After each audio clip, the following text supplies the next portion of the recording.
Welcome back to the Derailed Podcast. So it's not December, and that's usually when we have these kind of conversations, but we were blessed in this month of May with the fucking Obi-Wan Kenobi series. Something that I think people like me and Fish here have been wanting since the end of Revenge of the Sith.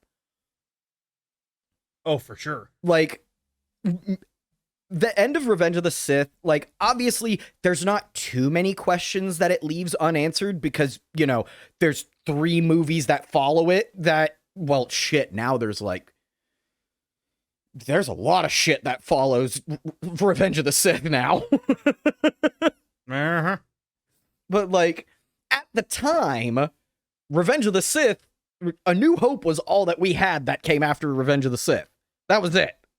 So there were some questions that were, the main question that I always had is just, what the fuck? It's the same thing with Boba Fett. Like, the question I always had was, how the fuck did he get out of that Sarlacc pit? Same kind of a question applies with fucking Obi-Wan. What the fuck did he do for all of those years on Tatooine? And as we learn in this, the Boba Fett question was answered by Patton Oswalt on Parks and Rec. Yeah, which I think is fucking amazing that it's pretty much word for word how it happens in the show. Well, I mean, he's a producer for the show, if I remember right. Oh, is he really? Yeah. Oh my god, that's so fucking... I have to fucking confirm that. Yeah, I'm like 90% sure he's either a producer or an executive producer for the show. Which, yeah. Or like, I know I've seen his name on it somewhere. Maybe they gave him a writing credit for that, you know? Like, but yeah, this Obi-Wan Kenobi series. So right out the gate, just, general baseline opinions. I actually really like it. It's very slow. I will admit that it is very slow to get going. Like, it's a slow burn. But then again, I feel like the better ones of the Star Wars series have been that way. Like, The Mandalorian was very slow going, I think, for like, what was the first 2 episodes? And then after that, it started really picking up. I don't know, because like The Mandalorian, like, yeah, the first episode of The Mandalorian was like him getting the bounty and finding the child, and the second episode was like, I unfortunately cannot remember his name, but meeting the little dude, the little farmer, who helped him rescue the child, and like had that moment and got back. And they just fucking wiped out the guilds and fucked off and called it a day. Dude, that was so fucked up. Not them wiping out the guild, but just like when they come back, I think it's in like episode 5 or 6 or some shit like that. And they go to the fucking like the outpost, like where where all the Mandalorians were hidden. And I think like isn't it like they didn't leave, like literally all of them are fucking dead except for the god, what were they called? What was that person called? Like the blacksmith. I know that wasn't their actual name. I don't fully remember here. I'm going back to shit. Did you finish the first season? I'm being a dick here. I did. Okay. No, I did. I'm like 3 episodes into season 2. I think I'm on like the second one. Yeah, so, and that's another thing. I already know how season 2 ends and like the big reveal because that was all over fucking YouTube. God, it was all over the internet in general that day.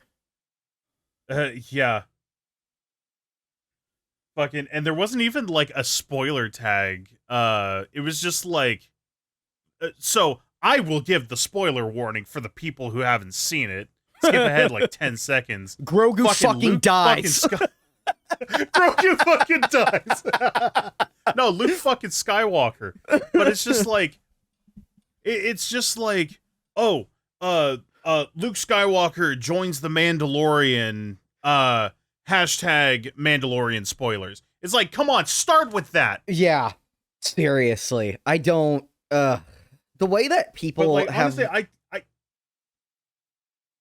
I'm sorry. I can't even really be mad now. I'm just like I want to see it happen. Right. Like organically for myself. Yeah. Like, I want to see how it gets there. Well, see, the thing for me that like bugs me about like specifically when it comes to these Disney Plus shows, really, like spoilers are fucking rampant for these shows, and I think the reason being is because the people that are posting these spoilers are just being like, "Oh, everybody has fucking Disney Plus, so everybody's already seen it." And it's like, yo, like some people have lives, like, you know what I mean? Like, Oh, by the way, the blacksmith is just literally called the armorer. the armorer, got it. Yeah. But yeah, like, Also, Taika Waititi directed that episode.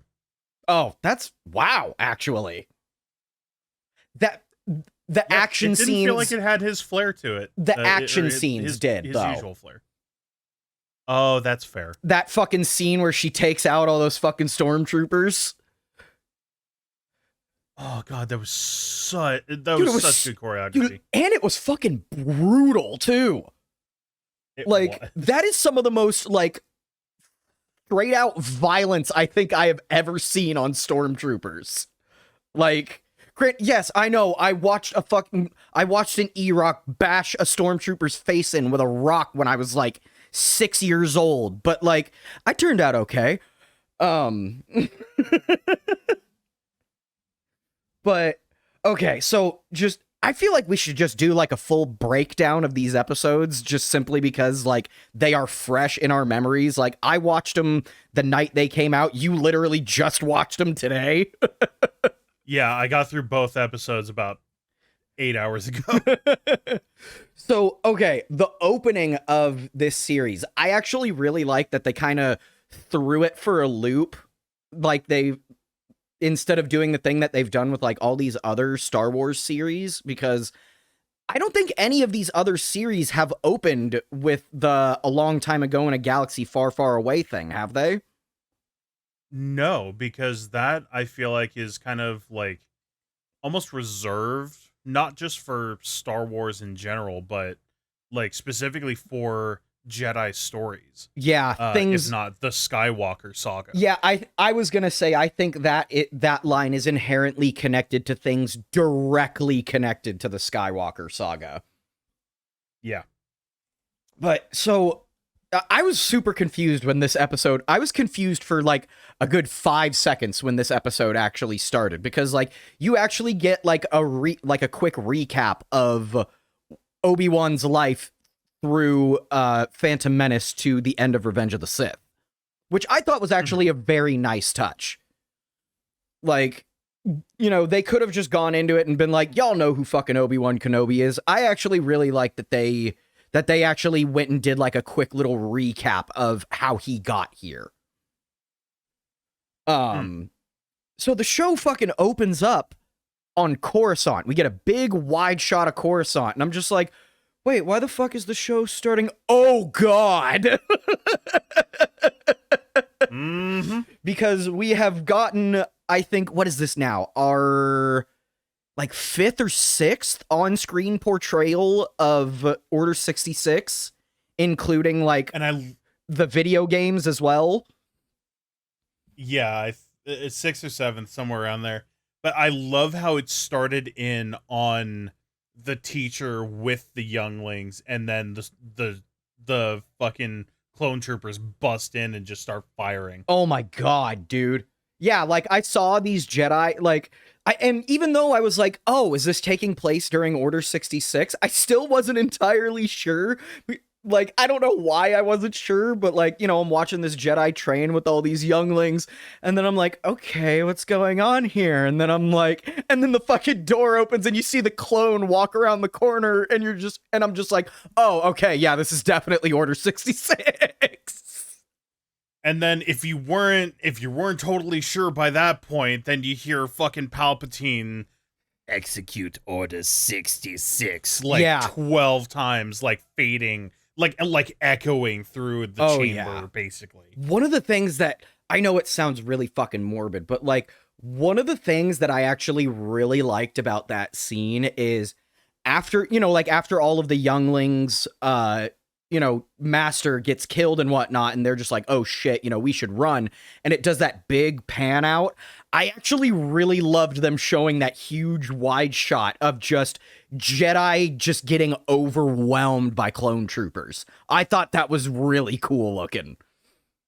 Yeah, it doesn't matter how much training you have and how force adept or martially adept you are. Numbers. Like that many enemies, you're gonna get a couple of shots, and every shot that you take is going to diminish your performance that much more until you're eventually dead. Yeah.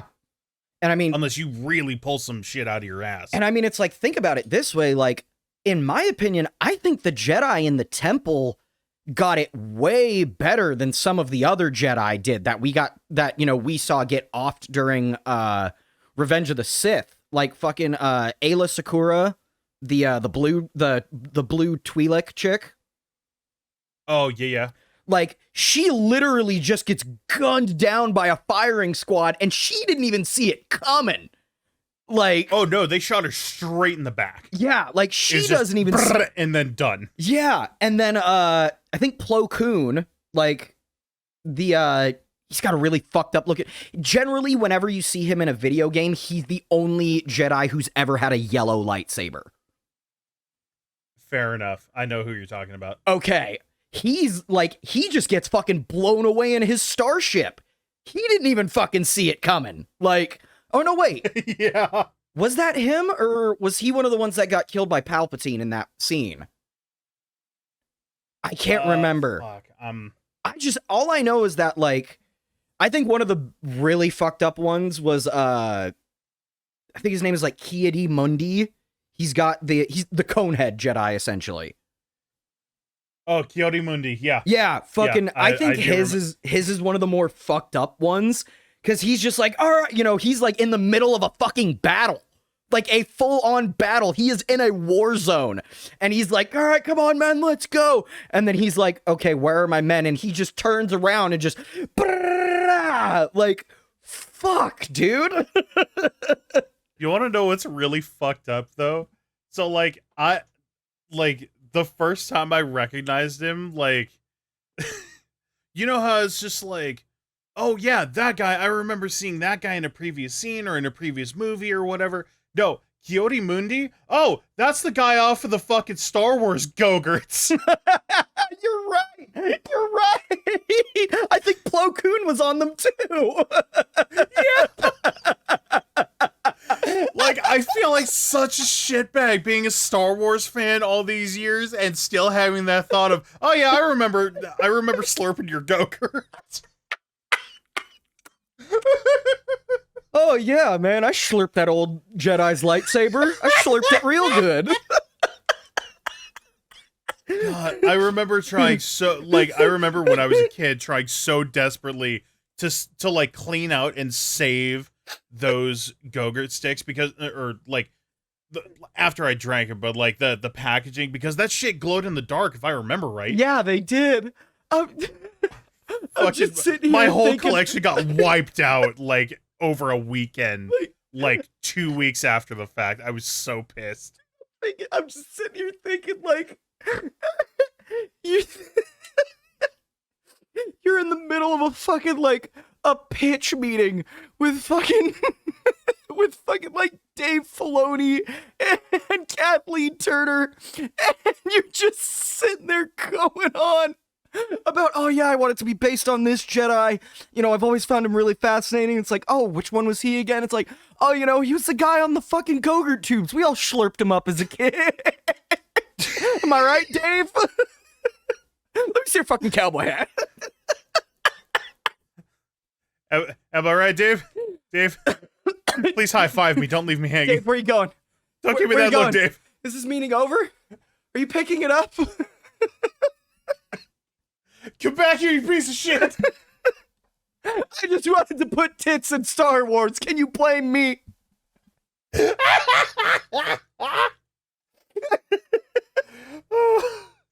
What the fuck is wrong with us? Then again, if we don't have a moment of what the fuck is wrong with us, like during one of these recordings, Oh, yeah. are we even doing a good podcast? Oh, no, we throw that episode out. Oh. Oh, fuck. Oh, but yeah, like, I know, like, people are getting to the point where it's like, oh, great, Order 66 again, you know, like, fucking, it's starting to become like watching Martha and Thomas Wayne get gunned down in the alley, or fucking watching Uncle Ben die. Like, it's gotten to the point where people are just like, man, we've seen it so many fucking times, like, do we really need to keep seeing it? And, like, I would honestly argue that this is better than what, you know, they've done with those, because every time we see Order 66 again, it's from a completely different perspective. Yeah. Like, and this was post, like, youngling, or around the same time as the youngling slaughter that we saw from Anakin's perspective. Yeah, because at the time the 501st had already swarmed the Jedi Temple. So Anakin was probably off, like, probably killing the librarian, if we're being honest, that uptight fucking bitch. Oh god, I remember watching a video like recently and going, you know what? I remember saying something similar and no one fucking believed me, and now I'm so glad I'm right. That fucking librarian, when fucking Obi-Wan was trying to find the coordinates to that, I don't remember which planet he was trying to get to, but it's like he was trying to find coordinates for a planet that they were going to. It's been a hot minute since I watched the prequels, so forgive me. Camino. He was trying to find out where the clone facility was. That's right. So he's trying to find coordinates for the planet, and it's like, oh, well, if it's not in our records, then it doesn't exist. And it's like, wait, only Siths deal in absolutes. Yes, what she said was an absolute, and only Sith deal in absolutes, which is a very Sith thing to say, which, let's just face it, Jedi are kind of hypocrites. No, they really are. Let's just be upfront about that. Yeah. So, fucking, I remember, like, having that realization in, like, high school, and saying it, and, like, outside of, like, Justin, who was like, you know what, yeah, you're right. Like, everyone else was just like, oh, well, how are they supposed to know? It's a hidden spot, you know, blah, blah, blah. And it's like they were probably led to believe. It's like, it doesn't matter what they were led to believe. She said it. That's some Sith shit. Yeah, like, it doesn't fucking matter. For all we know, she's an Inquisitor now. I mean, for all we know, like, I mean, I've seen a lot of different depictions of, like, what's happened to her. Like, in the game for Revenge of the Sith, there's an entire mission where you as Anakin get to participate in Order 66, and you just go through the Jedi Temple killing a bunch of Jedi. And I think you end up, I don't think you fight her, but I think Anakin ends up killing her in a cutscene. Oh, well, fucking... But then again, I guess that would be considered part of Legends now, so... Sorry. Yeah. But yeah, Order 66, I personally like seeing it. I like seeing all of the different perspectives we get to see it from, like, even with the series finale of Clone Wars that we got. Like, we didn't get to see Order 66 start in that, but we got to see Darth Maul and Ahsoka feel Order 66 start. Oh, yeah. Which I thought was super fucking cool. Which, fun fact about that episode, Ray Park came back and did the motion capture for Darth Maul for their fight scene.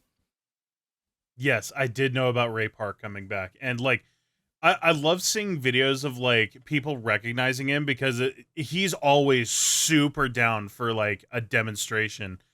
And I remember seeing one where, like, it was, I forget if it was, like, an actual saber, if it was, like, a bow staff, or just some long stick. But he's like, all right, let's see if I still got this. Just kind of, like, spins it, like, kind of slow. And it's like, okay, let's speed it up. And then started doing, like, the behind the back and, like, spinning it, like, through his arms. And it was just so awesome. Yeah. I love that, man. Dude, I mean, kind of fucking jumping on the let's ride Darth Maul's dick train that everybody else has been on for the past 20 some odd years. Fucking, like, the thing that I actually really like about Darth Maul, like, you know, being older now and, like, knowing about, like, why Jedis typically don't use the double blade, and, you know, why they typically don't use, why they typically don't use two lightsabers at once. As far as I'm aware, Darth Maul, and I guess his brother as well, are the only lightsaber wielders I have ever seen that are actually proficient with the double-bladed lightsaber to where it's not a deficit for them. As far as I remember, that sounds correct. Because I think, as far as I can remember, the only Jedi who ever used double-bladed lightsabers were Temple Enforcers. But yeah, Jesus Christ, I'm getting way fucking off track. So much, dude, that's the problem with talking about Star Wars. There is so much shit that you could easily just fucking trail off with when it comes to Star Wars. Okay, so let me reel it in with eventual tie-in with Fallen Order when. Because we have the Inquisitors. What I think that they're gonna, I can't say that they are for sure going to do it, but if they are, we're definitely not going to see it until the last episode, like they've done with these other series that they've done. Like, what was it? We got Ahsoka pretty late in the series where she was introduced with Rosario Dawson. Yeah. And then, of course, like Luke coming back in the final episode of season 2 of The Mandalorian. Yep. And I know, spoiler warning, like I said earlier. I know I know a lot of Star Wars fans don't like talking about it, but fucking Darth Maul being the one pulling the strings throughout Solo. Like, which I remember being upset that they brought Darth Maul back, like way back, because it's like, the man got cut in half. How? But after seeing what character development he's gotten and becoming more than just a, like a well-trained thug, and actually becoming his own, like really owning his status as a Sith Lord. Yeah. Like, of course, he's also voiced by Sam Witwer, who I fucking love. Like, I was introduced to Sam Witwer in Force Unleashed, where I know a lot of people in the Star Wars fandom were introduced to him. But he was a part of so much more than that, even before that. Oh, wow. I had no idea how much they took his likeness for that game. Oh, yeah. Fuck, let's bring him into the fucking live-action universe, too. 100%. Dude, I would love to see a Starkiller. Dude, I would love to see a Force Unleashed series. Like, even if it's like an alternate universe, like Vision or something, where it's like it had things lined up in a different way, an alternate timeline of all of these events. Here's what we get. Like, I would still love to see that. Yeah. The thing that always grabbed my attention about The Force Unleashed is, oh, fuck, Vader had a secret apprentice at one point? Like, that's fucking dope! Yeah. But like... Kenobi, back to Kenobi. We're a half hour into this, and all we've done is talk about the first 30 seconds of the fucking show. Hey, Sam Witwer deserves the attention, okay? Oh, absolutely. Abso-fucking-lutely. But yeah, so... Oh, God. An interesting theory that I've seen come out of that opening scene is that the third sister is the youngling from that opening scene that says we should keep running. Wait, really? That's the theory that's floating around, is that she is that the third sister is her. Because you have to remember, Inquisitors they're not technically Sith Lords. They're just dark force. They're just users of the dark side of the Force. Yeah, they're Jedi's turned against their own cause. Exactly. I mean, which is exactly stated in that episode. And I mean, we know that some Jedi were able to survive out there for years before they were eventually found and turned into Inquisitors. Like, I cannot remember her name, but which sister was she? Was it second sister from Fallen Order? Oh, from Fallen Order? Yeah, the lead Inquisitor in that one was the second sister. Yeah. Yes. So like they've been like they were surviving for a while after Order 66. It wasn't until later on that they caught up with them and, she got captured and turned into an Inquisitor. But yeah, so that's the theory that's floating around, is that she is that youngling, is that the third sister is that youngling from the opening. And I think that was the only reason that they made a point to, I mean, what other reason would there be for them to just focus on this random group of younglings during Order 66? You know what I mean? Other than to see the slaughter from another other than to see it from another perspective, because I mean, if you really think about it, yes, we could have seen Order 66 from... Actually, think about it this way. Why was there a scene from Order 6... Why else would there be a scene from Order 66 in a show about Obi-Wan Kenobi, who we know exactly where he was and what happened to him during Order 66? Mm-hmm. So it's like, why would we need to see that? If not to subtly establish an origin story for the main villain.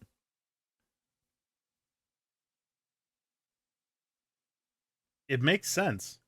But yeah, so moving past fucking Order 66, we see Obi-Wan with a motherfucking day job.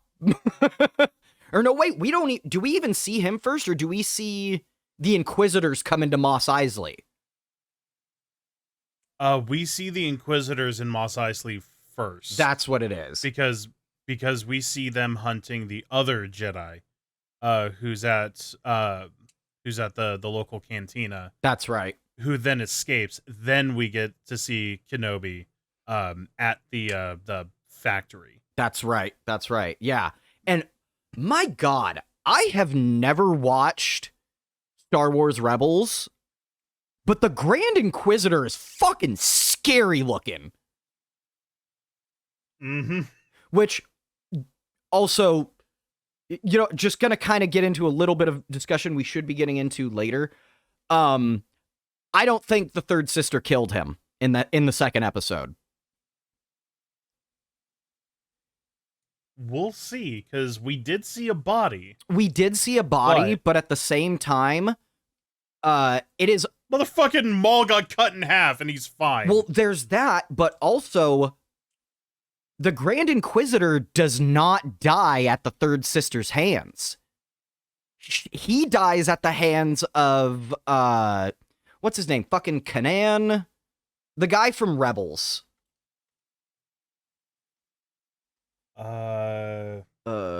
Jedi.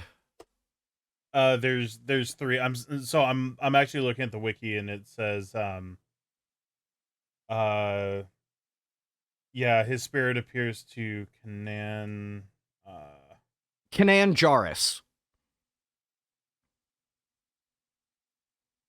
That's his name.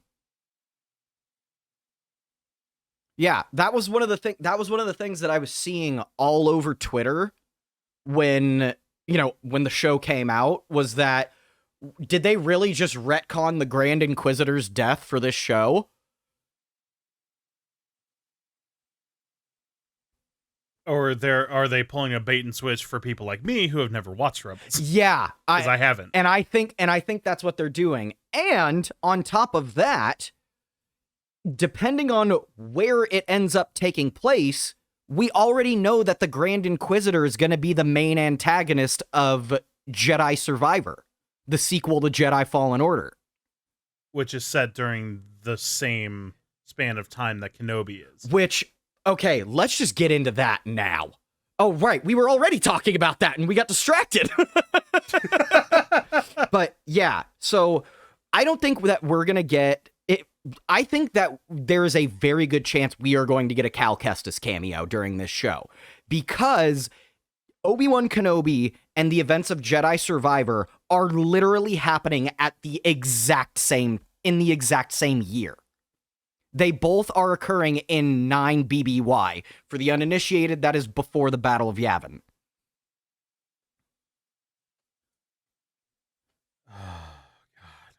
Yeah. There is a good chance there, especially considering that, obviously, because of the trailer we got, the Inquisitors are still after Cal Kestis. I think there's going to be some crossover there.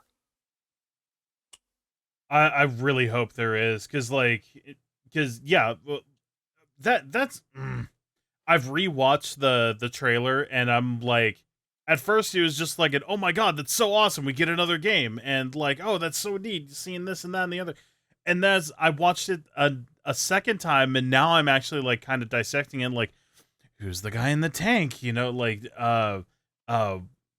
who's gonna go after Cal? Because the second sister got fucked. Yeah, really, like royally. Well, fucked. I mean, she literally committed the ultimate failure right in front of Vader. God, I love that level so much. Dude, Vader is so imposing. Dude, that Holy scene, shit. that scene, legitimate. Like, there are very few moments that like have genuinely given me chills in like while watching Star Wars. That was one of them. Just, you know, watching her fucking, you know, make her turn back to the light, and then the fucking breathing behind her. You're like, oh shit, motherfucker. Then we get the reveal, and then we realize, oh shit, she's being choked. Yeah, and then we realize, oh fuck, we're gonna have to fight him. And then the game flips around like, no. No, run. there's no fighting Vader. You fucking run. Oh god, it was so good. But yeah, so Second Sister got fucked, and then like, so what happened to the crew? Because the ship that you use throughout the entirety of Fallen Order is destroyed. I think crash landed on a desert planet. I'm not sure, but I'm not 100%, but I think everyone survived, with the exception of the second sister. No, I'm pretty sure Seer died, if I remember right, because she got yeeted along with the second sister in that same scene. Yeah, but she comes back and is able to fend off Vader, and I don't remember watching her die. Then again, in my head, I was like, obviously I wasn't expecting this game to sequel bait. I was like, fucking Cal's dead. At some point in time, Cal's gonna fucking die during this fucking scene. Yeah. It's like, fucking Darth Vader is here. This story, we've never seen this character in the original trilogy or sequel trilogy. Cal's gotta fucking die here. But let's see. At the end of Fallen Order, who is alive at the end of Fallen Order? Let's see. Trilla. Yeah. Yeah.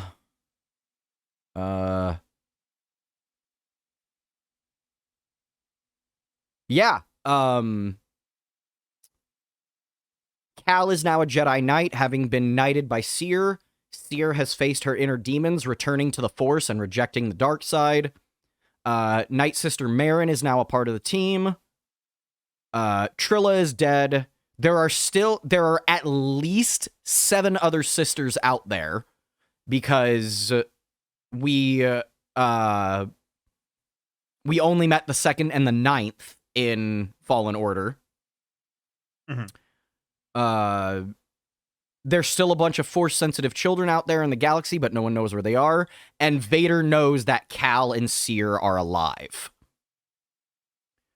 Okay, so yeah, that again, it's been like a while since I've watched or played most of these games. I need to go through Fallen Order again. I got the PS5 upgrade. I need to go through. I need to get it on PC because the fucking Xbox One cannot handle that game.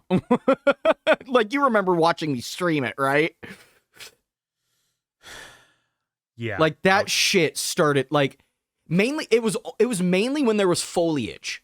Like, you know, like, obviously, foliage is pretty fucking self-explanatory. I'm not gonna explain myself here.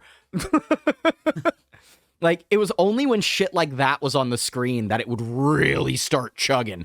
But once you get to the latter half of the game, there's a lot of that.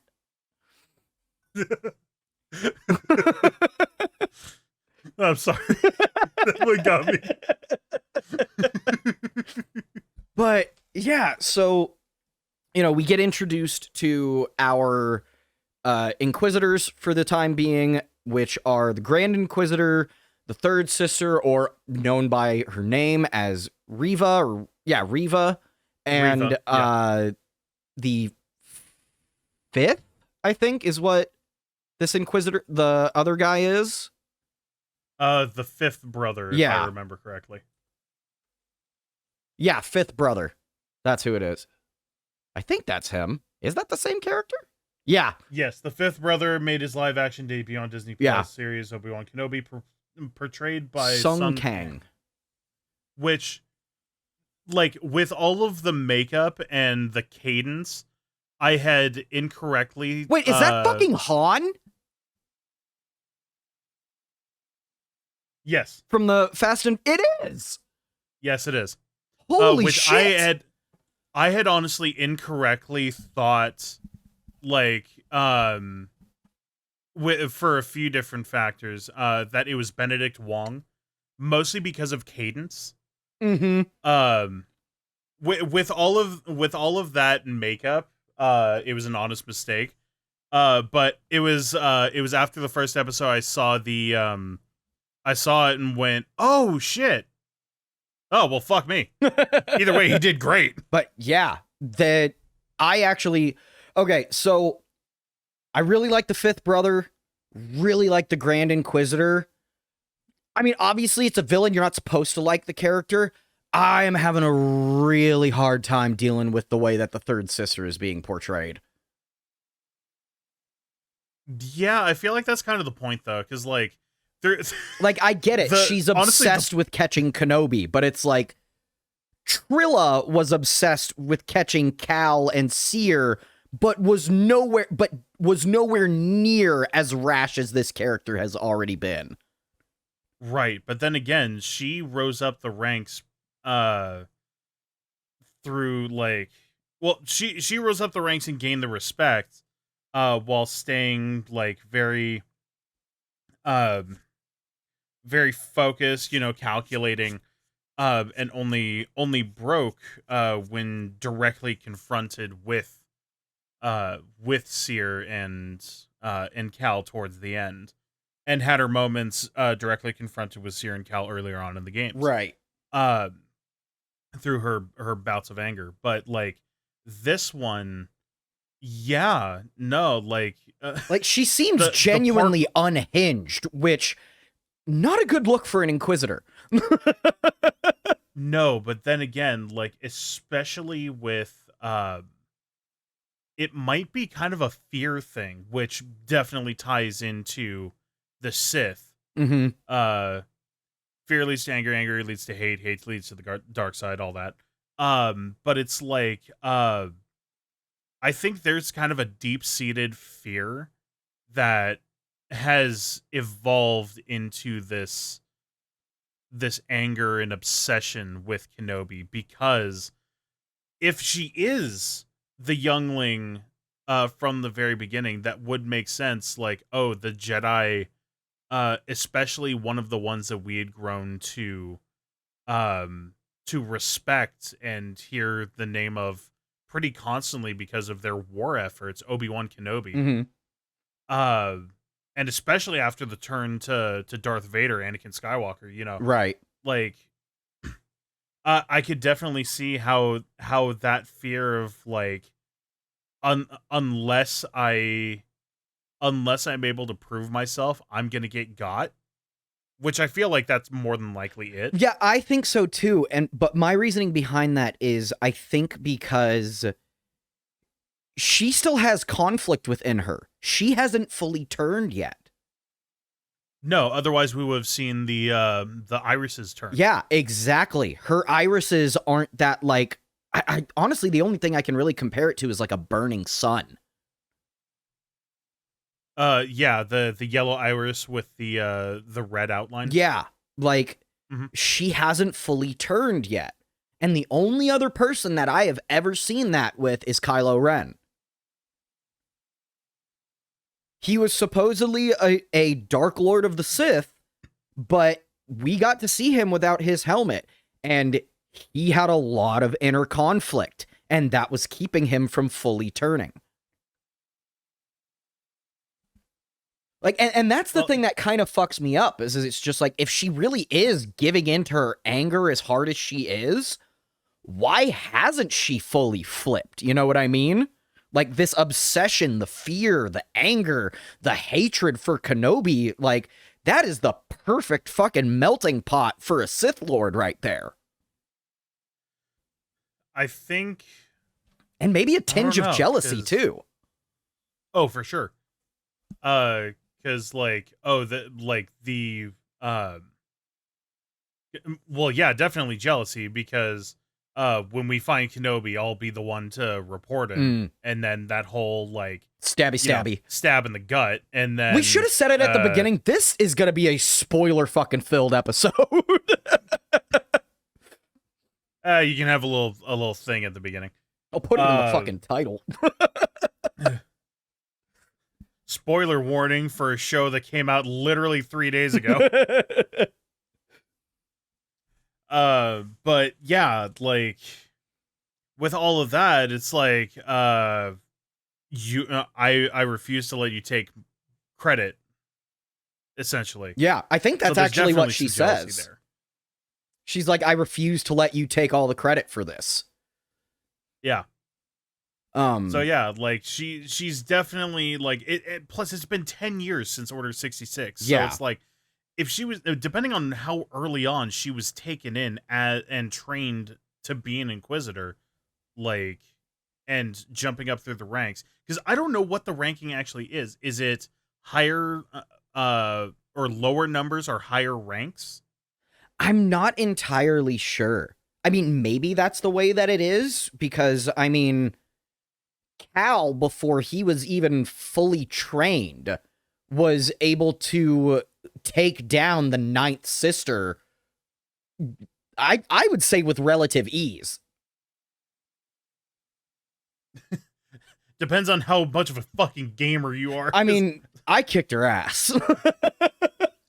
I had a little trouble, only because I was trying to figure out patterns, and I was trying to be flashy about it, right? Instead of just going for it. Just parry slash parry slash parry. That was the way I did it. Yeah, no, it wasn't a good time, but yeah, eventually I got past her. I think it took me 2 tries, because the first time was like kind of figuring out the fight, right? And then plus I started on a higher difficulty, so I started with the harder modes, so it's like parrying time was a lot more difficult, and all that. Well, actually, wow, something that I just thought about, because you talking about like the fear and all of that.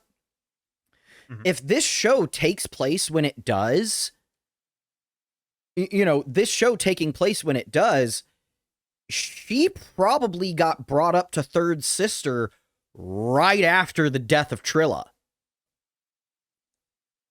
So that's probably where her fear is coming from. It's just like, if someone can manage to sway the second sister back to the side of the light and receive the ultimate punishment from Lord Vader, I have to be as completely unhinged as possible.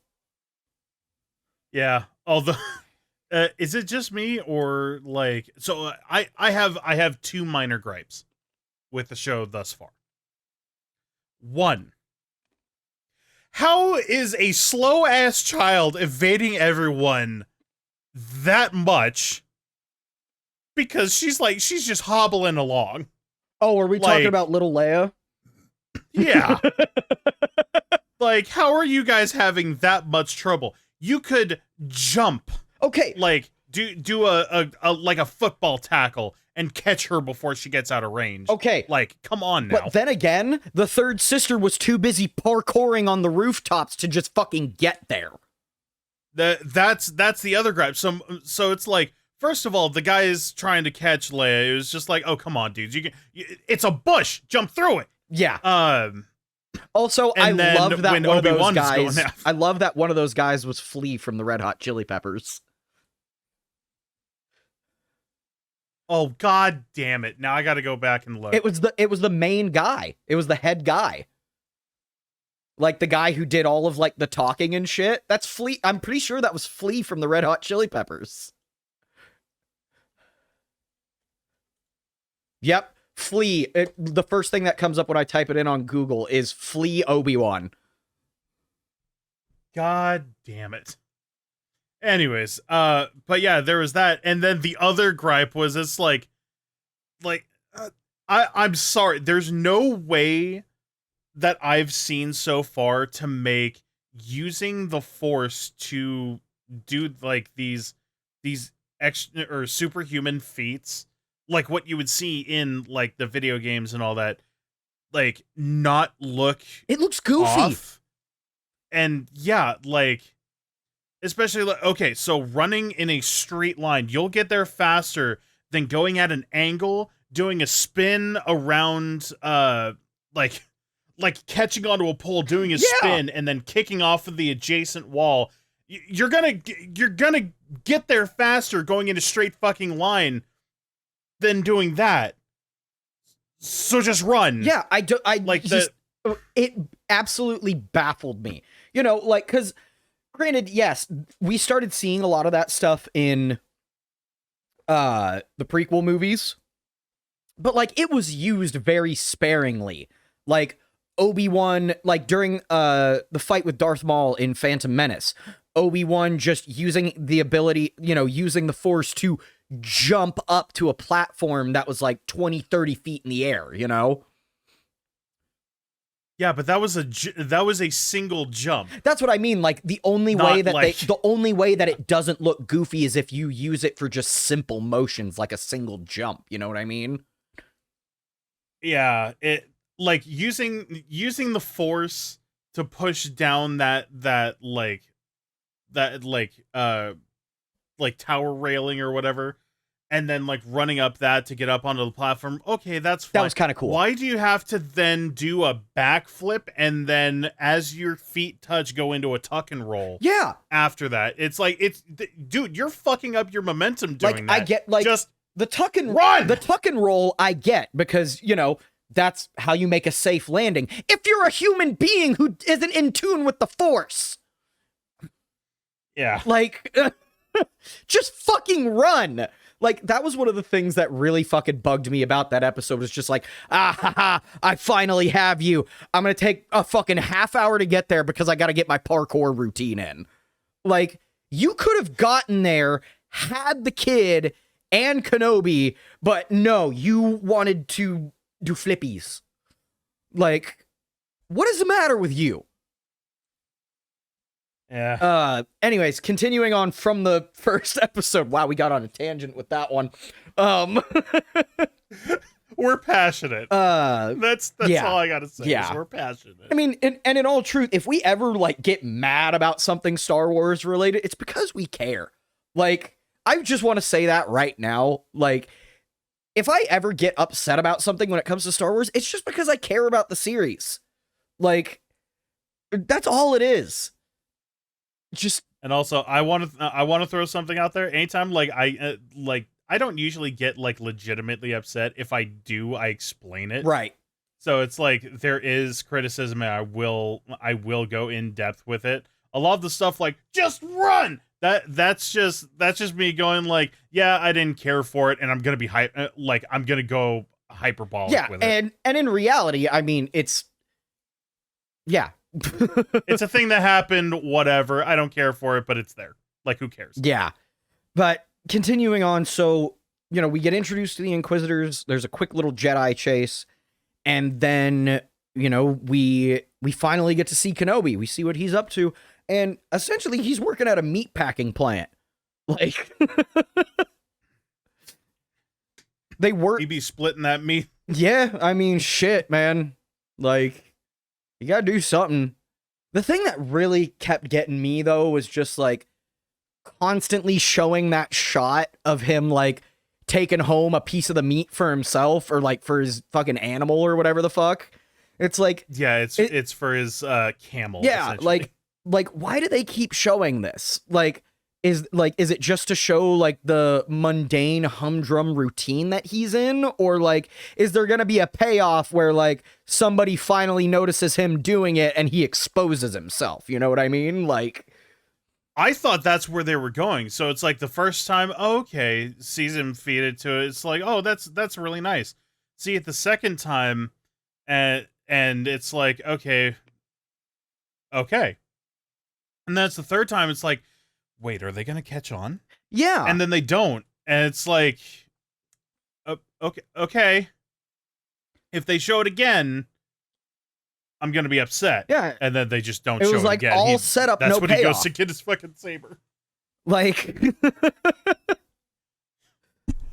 Unless they finish up, he goes back, and then they do it again, and then he gets caught in a later episode. Maybe they'll do that. Like, at this point in time, I'm a little confused at where they're going with this series. You know what I mean? Obviously, they couldn't have the entire show take place on Tatooine, because the fans are just getting tired of seeing that place as a location. I'm pretty sure Tatooine has been featured in that series more than the Skywalker family itself. Which obviously that's obviously, me being dramatic because, the Skywalkers are from there. Fucking episode 9. Who are you? I'm a Skywalker. Oh, well, that fucking explains why you're here. Yeah, that explains why you're here. Please don't almost get everyone on this planet killed again. Y'all motherfuckers need a different planet. Yeah, like, can you guys go anywhere else? Like, didn't the patriarch of this family hate sand? What are you people doing here? Well, that's why they hid Luke there, is because Vader would never show up. That's the payoff. Quick little side note. During there were a lot of interviews with Hayden Christensen and Ewan McGregor during during the build up for this series. And one of the things that Hayden Christensen said during an interview is, I don't understand, after filming this series, I understand Anakin's hatred for sand now. Why, do people just constantly show up with, like, jars of sand? I mean... And going, say it. Say the line. I mean, I feel like that would make more sense with Johnny Depp. Like, people just I got a jar of dirt. Oh my god. We'll get into that, like, in the back half of this fucking podcast, because I rewatched the first 3 Pirates of the Caribbean movies yesterday. Okay. Oh, after our talk? Yeah, after our conversation. Oh shit. Yeah, we had a Pirates of the Caribbean discussion the other day. Very light conversation about it. But so we see him living his daily life on Tatooine. I really liked the scene where he, like, was bartering with the fucking Jawa. Just like, if you're gonna steal my shit and sell it back to me, could you at least clean it? Cleaning's extra. I was just like, you fucking Jawa piece of shit. Yeah. Because it's just like, I love how those are the characters that have not really changed at all throughout this series. Jawas are fucking dicks, man. Yeah, I'm waiting for some Tusken Raiders, because how many Tusken Raiders have we actually seen in this goddamn series? With as much of a nuisance as they are. I mean, in like every other Star Wars medium. Well, I mean, as far as I know, they're not really a problem when it comes to the areas around Mos Eisley. It's mainly out in the Dune Sea where sand people are an issue. Can I say that? Is that kosher? That's why I said Tusken Raiders, but yeah. I mean, look, at least I'm not fucking sitting here saying I'm gonna censor that just to fuck with people. It's like, for context, he said more than likely he's gonna cut that out too. Censor you too.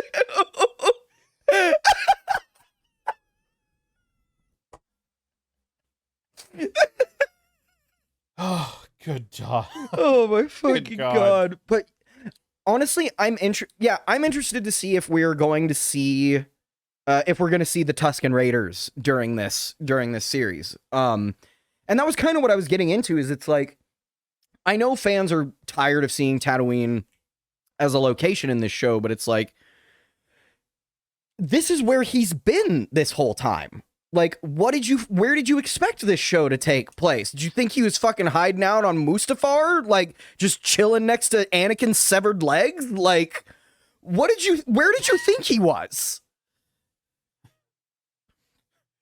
Just, yeah, he's on Mustafar, just sitting there crying next to a pair of legs. Like, he goes insane. He's talking to himself, kicks a leg. Oh, that's right. You walk away. You are my brother. Piece of shit.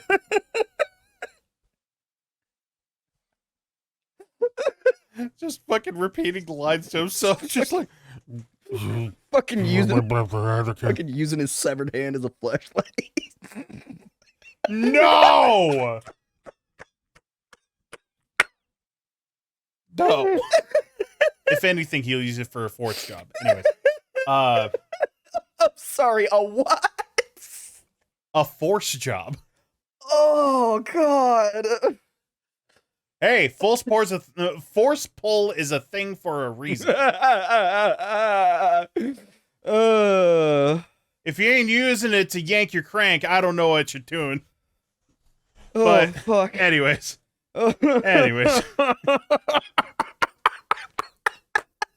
Getting composed and back on topic.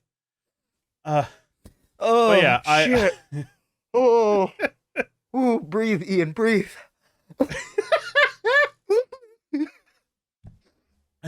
Do you have the fireflies yet? Are you lightheaded? Oh, dude, I almost went out on that one. Oh God. Oh shit. Anyways, but yeah, it's like, and you know, getting back to what I've been trying to say, but I keep fucking going off on these stupid tangents.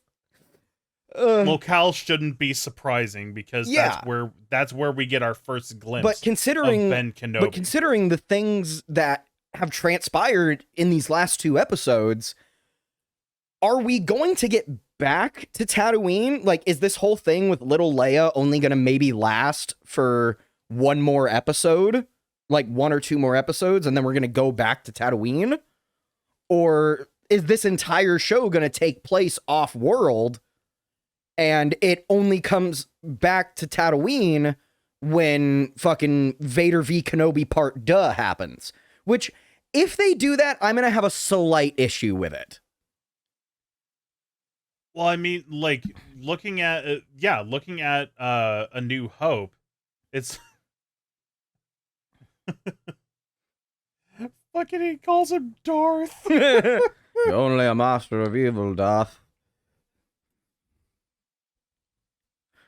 Oh God. But yeah. It's kind of assumed that, like, that was the first time that they had fought since Mustafar. Yeah. So now that, and it's already been confirmed, like, I'm not spoiling anything here. I mean, for fuck's sake, the goddamn release poster. Have you seen the poster for the release? I haven't. Let me look it up. Like, specifically, I think it's the one that they used on Disney Plus.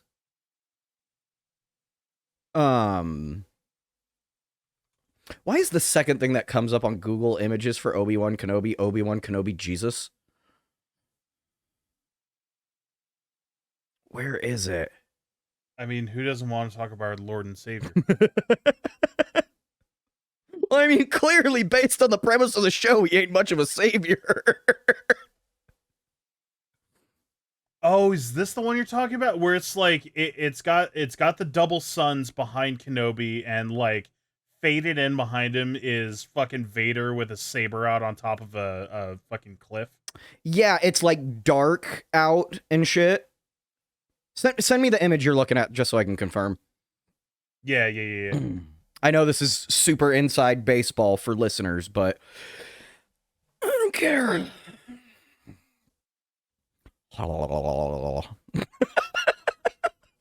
It's literally, if you look up Kenobi release poster, it's the first. Oh, okay. It's the first image, so you can look it up for yourself. But I did send it over.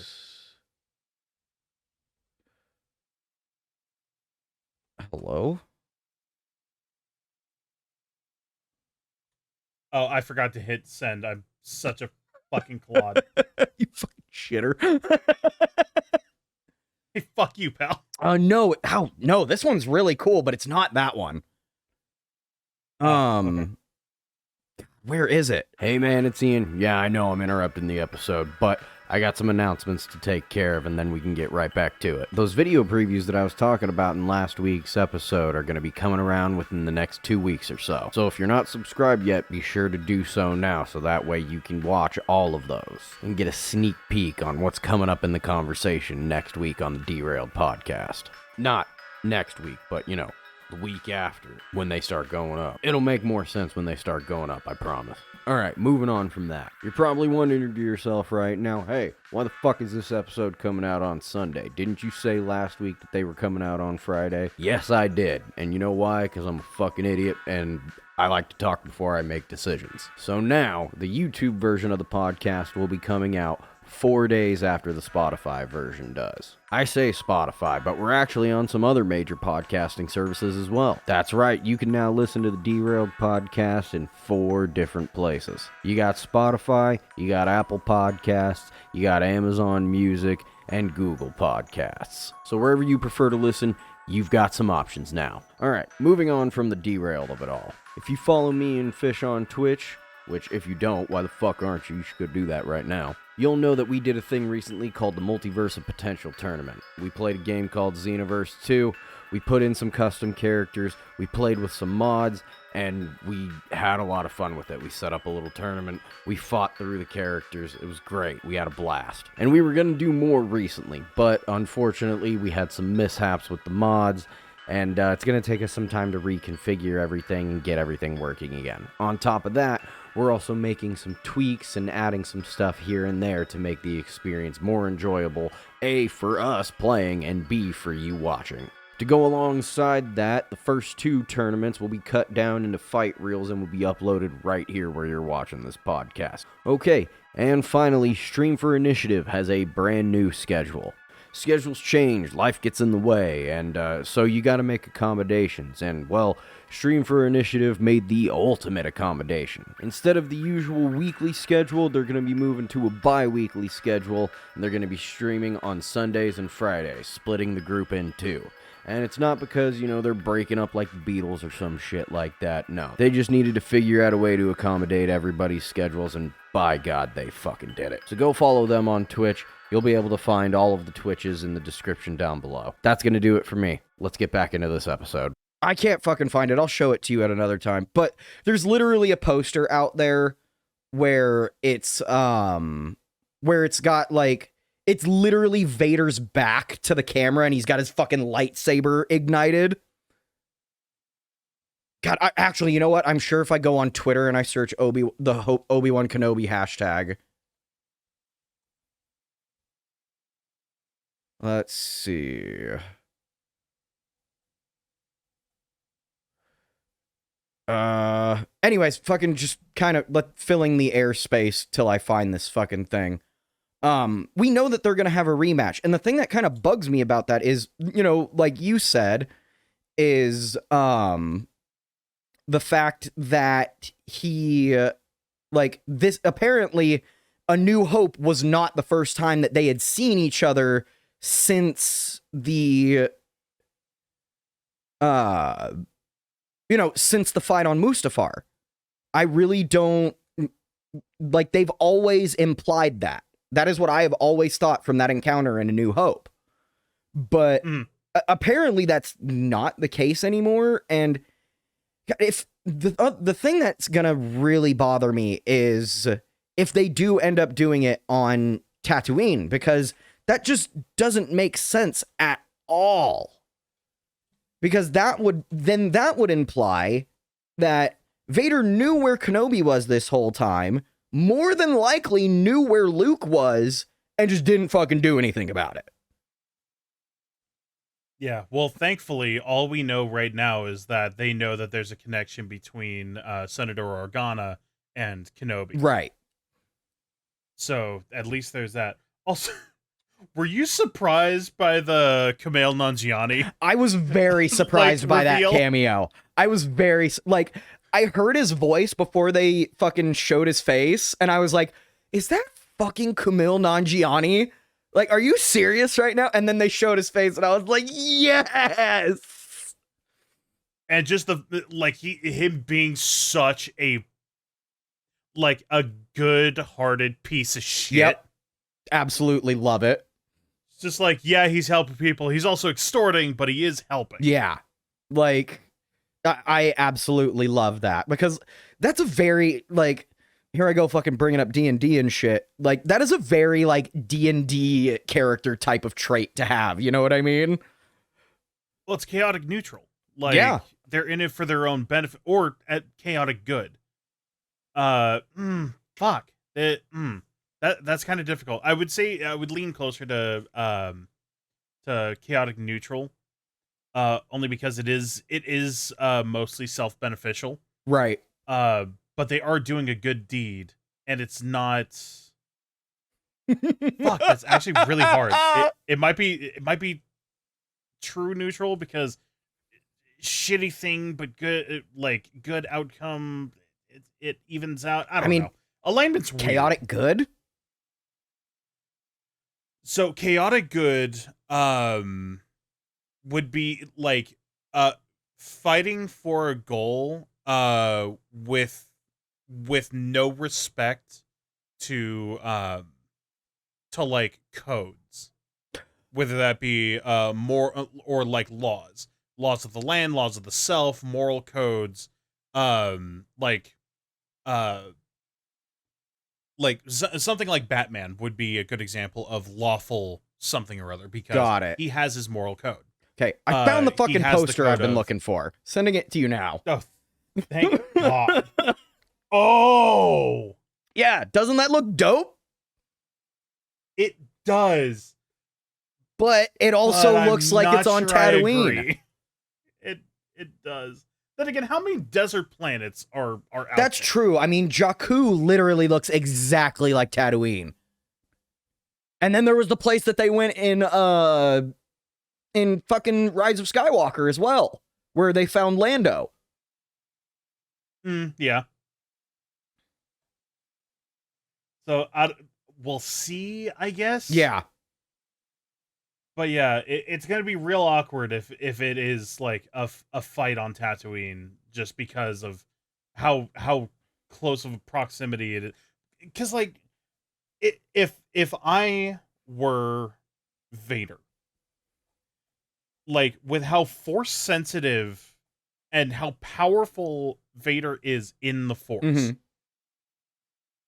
how would he not have a fucking radar detector go off in his brain that's like, oh, my spawn? Yeah, the fucking... I'm not gonna say it. No, I'm gonna... The force-sensitive seed that I shot out of my balls. That no longer exists, probably. Something for you out there to think about.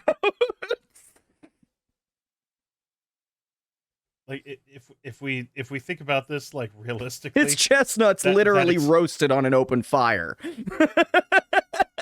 well, I was actually gonna say burning up like that, like it's got to be stored like at a certain temperature. That's why everything hangs out and like yeah. So like he would have been sterile at a point.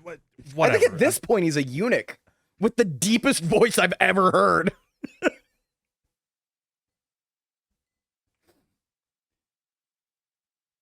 Ugh. Yeah. Ah, funny bone. Oh. Good job, dipshit. Oh.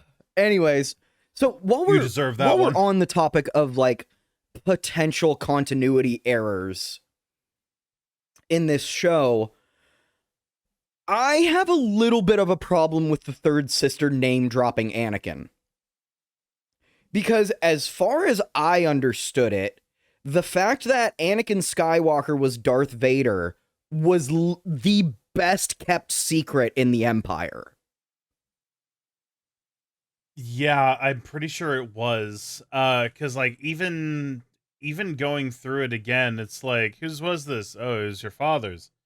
He's dead, which like yeah, that could be double speak because yes, Anakin Skywalker is dead Mm-hmm. and Darth Vader lives. But like that felt more definitive Yeah. than like he didn't know. Yeah, like if she'd have just left it at the fact that if she'd have just left it at, oh, you didn't know that Vader was still alive? Like, you thought he was dead? Like, you could have just left it at that. Because I feel like it may have been proper knowledge that the last, the person who made Vader the way that he is was Obi-Wan Kenobi. Like, I could understand that because, Vader is the way that he is because he fought Obi-Wan Kenobi on Mustafar and Obi-Wan Kenobi had left him for dead. You underestimate my power. God damn it. I was really hoping they weren't going to put that scene in that opening, like, reel, you know what I mean? But it's like, I know that they kind of have to, but at the same time, it's just like, it's become such a meme at this point, like, it doesn't hold the same weight that it used to for me. Although the I hate you is still just as crisp as ever. Dude, when he's having that fucking nightmare and they just play that small snippet of it, I got the same. Dude, fucking. I don't remember how old I was when Revenge of the Sith came out, but like 9 or 10-year-old Ian came back and was just like that. Like genuinely, I know I'm sure we've talked about it at some point on the podcast too. But that is one of the few moments in the Star Wars series that have genuinely left me disturbed. Oh yeah, it just like it sends a chill up your spine. Yeah. But yeah, that. Oh man. But yeah, like I'm a little concerned about like. But then again, we haven't ever seen an Inquisitor go after Obi-Wan. Like we've never seen that before. So maybe the Inquisitors are privy to that knowledge. Yeah, it seems like they're privy to a lot, considering considering the resources like Trilla, right? Had access the to. second sister? Second sister. Yeah. Yeah, she had access to a wide array of resources and knowledge too. Mm-hmm. So yeah, I think it's safe to say, and maybe that's what they're doing, is that only the Inquisitors actually know. Like, because I mean, that information really wouldn't hold weight to any Jedi other than Yoda and Kenobi. Those are the only two Jedi out there that information would carry weight to, you know? Yeah. It's like, if you told that to any other Jedi, it'd be like, yeah, we know, Anakin Skywalker fucked us over, like... He was supposed to be the one that brought balance to the Force, and he literally killed us all. Like, I mean, not literally, but, figuratively and somewhat literally. Yeah. Not just the men, but the women and the children, too. Especially the children. Fuck them kids. Dude. Jesus Christ, man. But yeah, but one of the things that I do like about that ending moment of like the existentialism that sweeps over Obi-Wan when learning that Anakin is still alive is it's just like, this dude really thought for 10 years that he killed him. Like, he really thought that his death was at his hands. For all intents and purposes, it was, though. But then that also raises another question to me of, did the galaxy just not know about Darth Vader at this point? They had to have, right? Like, he was literally the Iron Fist of the Empire. Oh, no, like, Vader getting name dropped in Fallen Order, like, or not necessarily name dropped, but, like, his reputation preceded him, considering Seer was like, it's him. Yeah. So, he had to have some massive influence, because that's only 5 years after Revenge. Yeah, and now that we're 10 years, like, how did Kenobi never hear anything about Darth Vader? I'm sure he did. So it's like, so how I took it was, like, Lord Vader will be pleased, and it's like oh shit, oh, that guy's after me. But that also could have been taken as like, oh, you didn't know.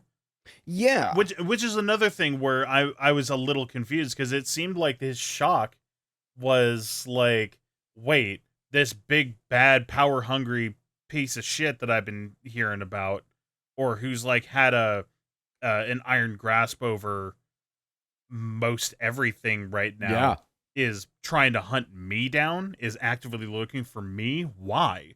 Yeah. So with that thought, that didn't quite make sense with her leading into the, oh, you didn't know?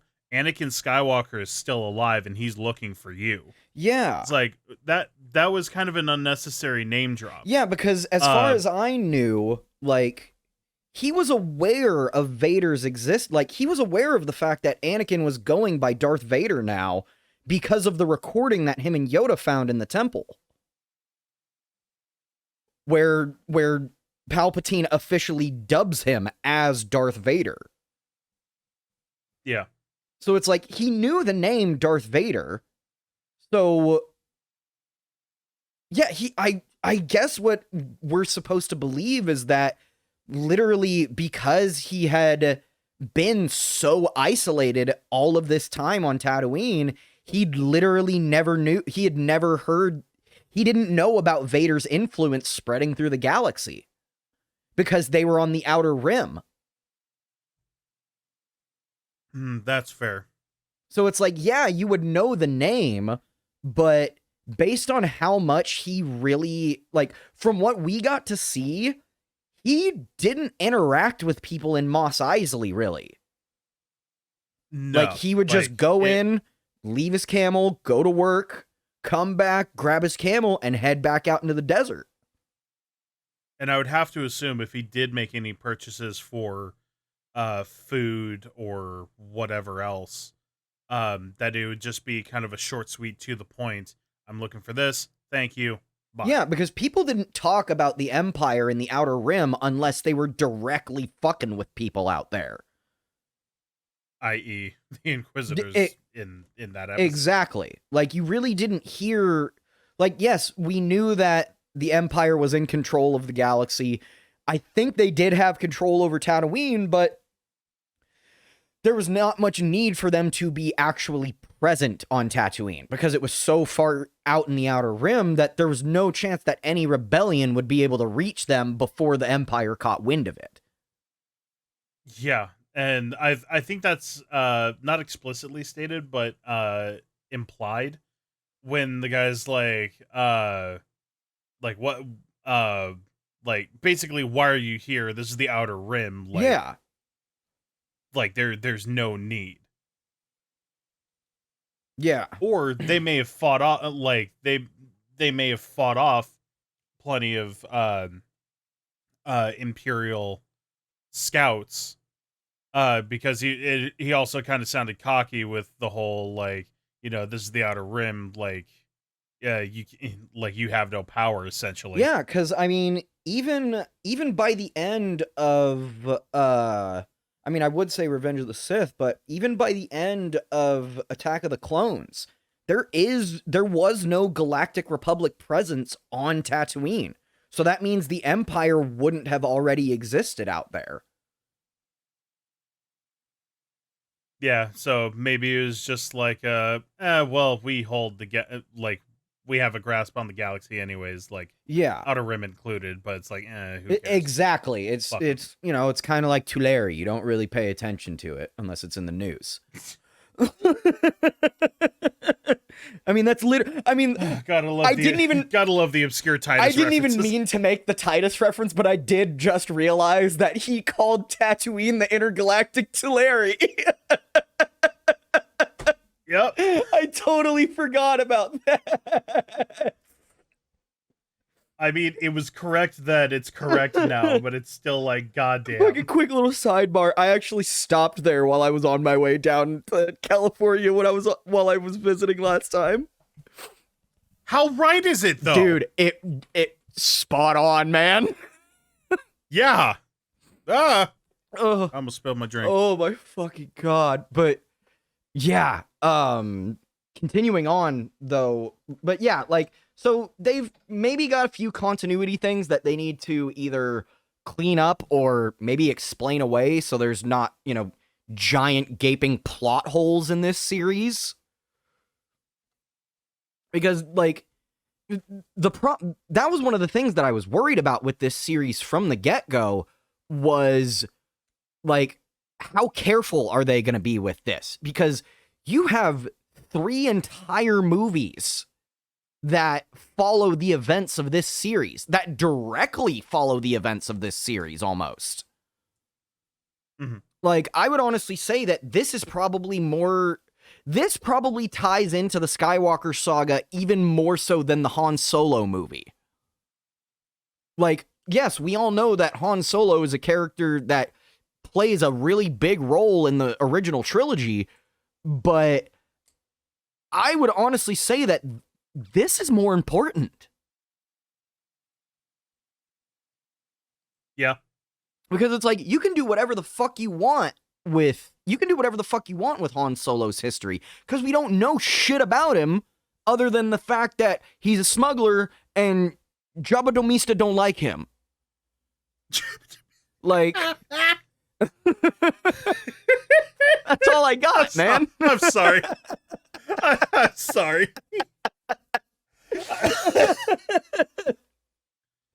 Oh god, that was so perfectly executed. That was amazing. Thank you. But like, that's all we know about Han Solo. So you could totally do that. Like, you could get away with that. When it comes to a character like Obi-Wan, though, like, I mean, shit, for fuck's sake, the fact that he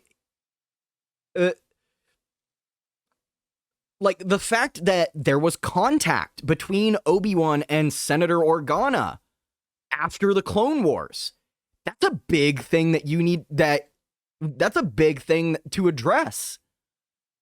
Because in Leia's message in A New Hope, she specifically says that you and my father were very close during the Clone Wars. Like, she very specifically says that. Like, the fact that they knew each other during the Old War. Not the fact of, hey, remember when you saved me as a child?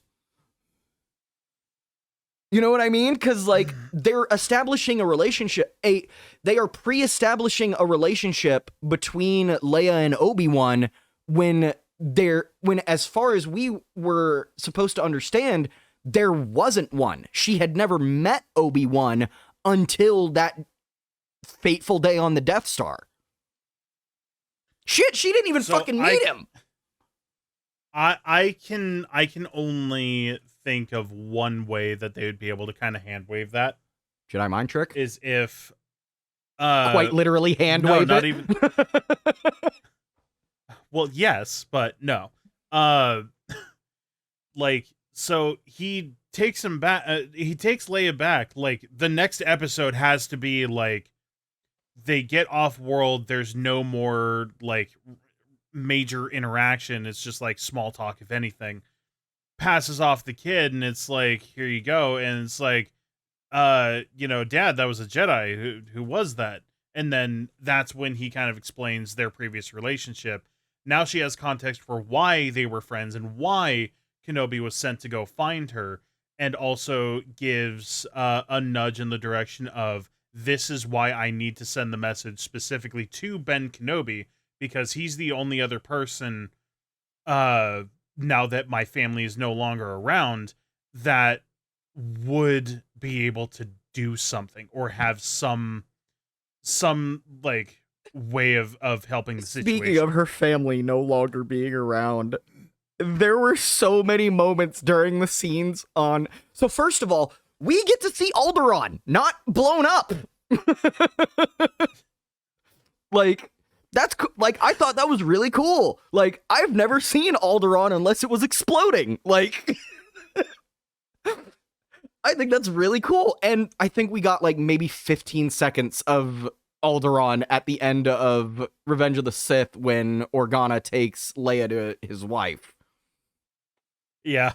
But like, I thought it was really cool that we got to actually see what Alderaan looks like. And I actually really like what they're doing with this, I'm just going to call her Baby Leia. We had Baby Yoda, now we have Baby Leia.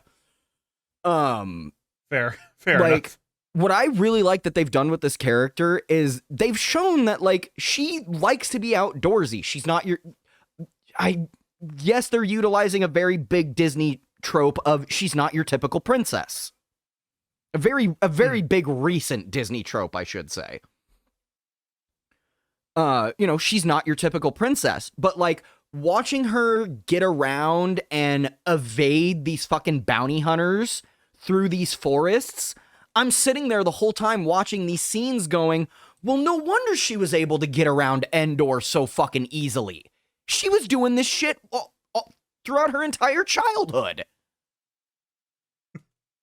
Also, I love the line, if you listened as well as you climb trees, you would be a senator by now. Dude, I really like this character because, first of all, we're getting to see, where Princess Leia came from, because everybody has always just kind of had the fucking Han Solo, view of her. We got introduced to Princess Leia, a damsel in distress. Yes, she took a more active role in the following movies, but she still ended up as the damsel in distress in more than one scenario. Also, I love that they're establishing what Carrie Fisher gave to the role. Yes. Later on, like this fucking early of like, no, she's always been this like snarky little shit bag. I love it. Dude, when fucking Obi-Wan was talking about how like you remind me of someone, I almost started fucking crying. I'm just like, he's talking about her mom.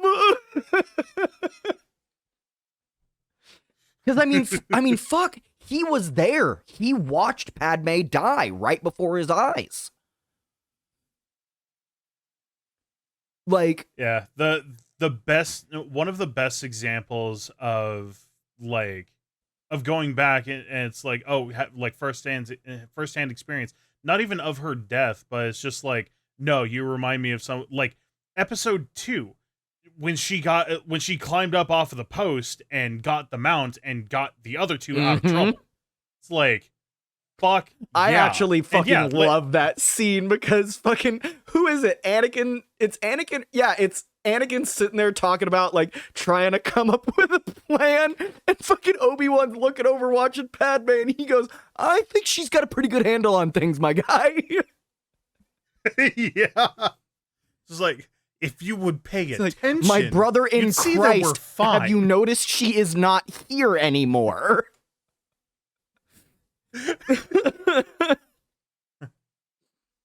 But yeah, I am... Has it been 3 days already? Because she back. I am absolutely loving what they've done with this character, because you are seeing the traits that we got from Leia all the way up until was she in episode 9 at all, or was it just her body? I don't even want to say corpse. I feel bad joking about it. No, so we got reuse footage in the form of flashbacks. Okay. With permission from the family. Got it. Okay. Yeah, her kids gave the green light to use that footage to give Leia a further mentor role to Rey in the form of these flashbacks. Got it. Or at least like, I think it was. This was. I think it wasn't reused footage. I think it was all of the footage that they had. It was the only footage that they had gotten for this movie with her. Because didn't she? Okay, not reused, repurposed. Yeah, I think. I think it was repurposed footage, because I think it was a mixture of cut stuff from Last Jedi and the little bit that they did get before she passed away for Rise of Skywalker. Because I know she didn't die before production started. She died like very early on in production, but they had still gotten some stuff with her shot. But yeah, we miss Carrie Fisher a lot. Oh yeah. December 27th, 2016. Yep. That just sucks. But yeah, I really like that we are seeing, this is definitely, Leia has always been like this, but yeah, she takes a lot after Padme. And she takes a lot after her dad too, with her fucking rash decision making and just jumping into action. Oh, for always sure. on the move. Oh yeah, I love their relationship. Yeah. Like, it's just like, so did you get anything? Oh yeah, these two ships. Oh, it sounds like they were going after pirates. That's what I said. It's like, oh, they have such a good relationship. Oh, and going back to the Alderaan thing, so like, there was a lot of, we actually got to see a lot on Alderaan, surprisingly. And I'm sitting there, while Senator Organa is sitting there, standing there lecturing her and whatnot. He's just like, he's saying all this stuff like, oh, you're gonna, do this, and there's gonna be so much for you. I'm just sitting there the whole time going, No. I'm like, oh no.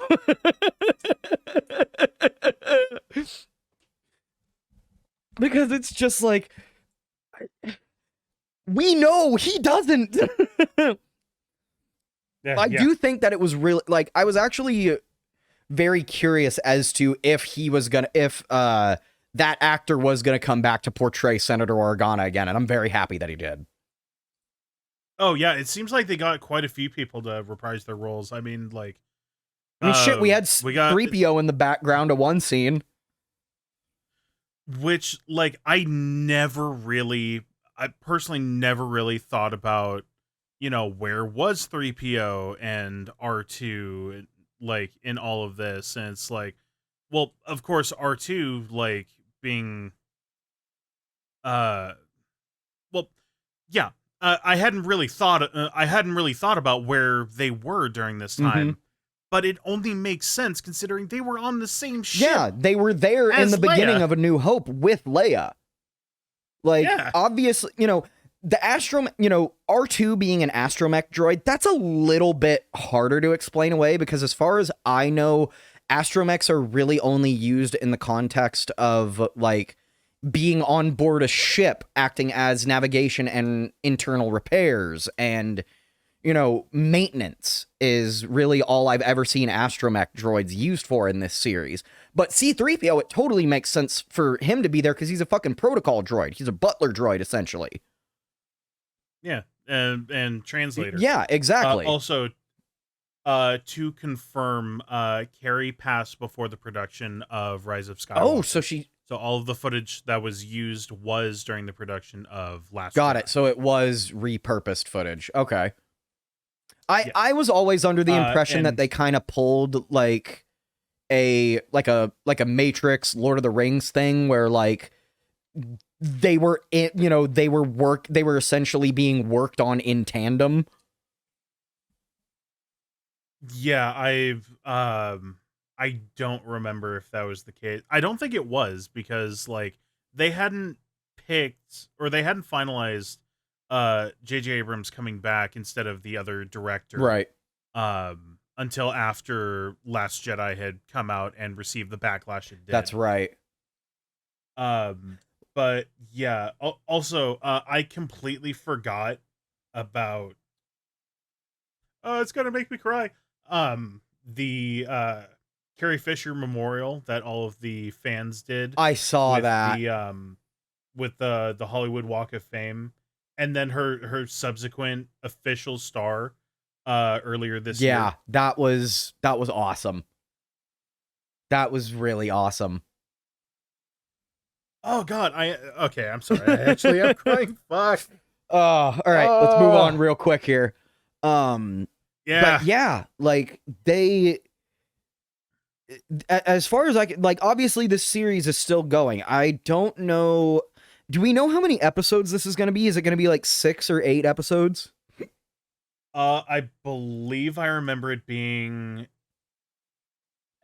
6. Let me confirm that right quick.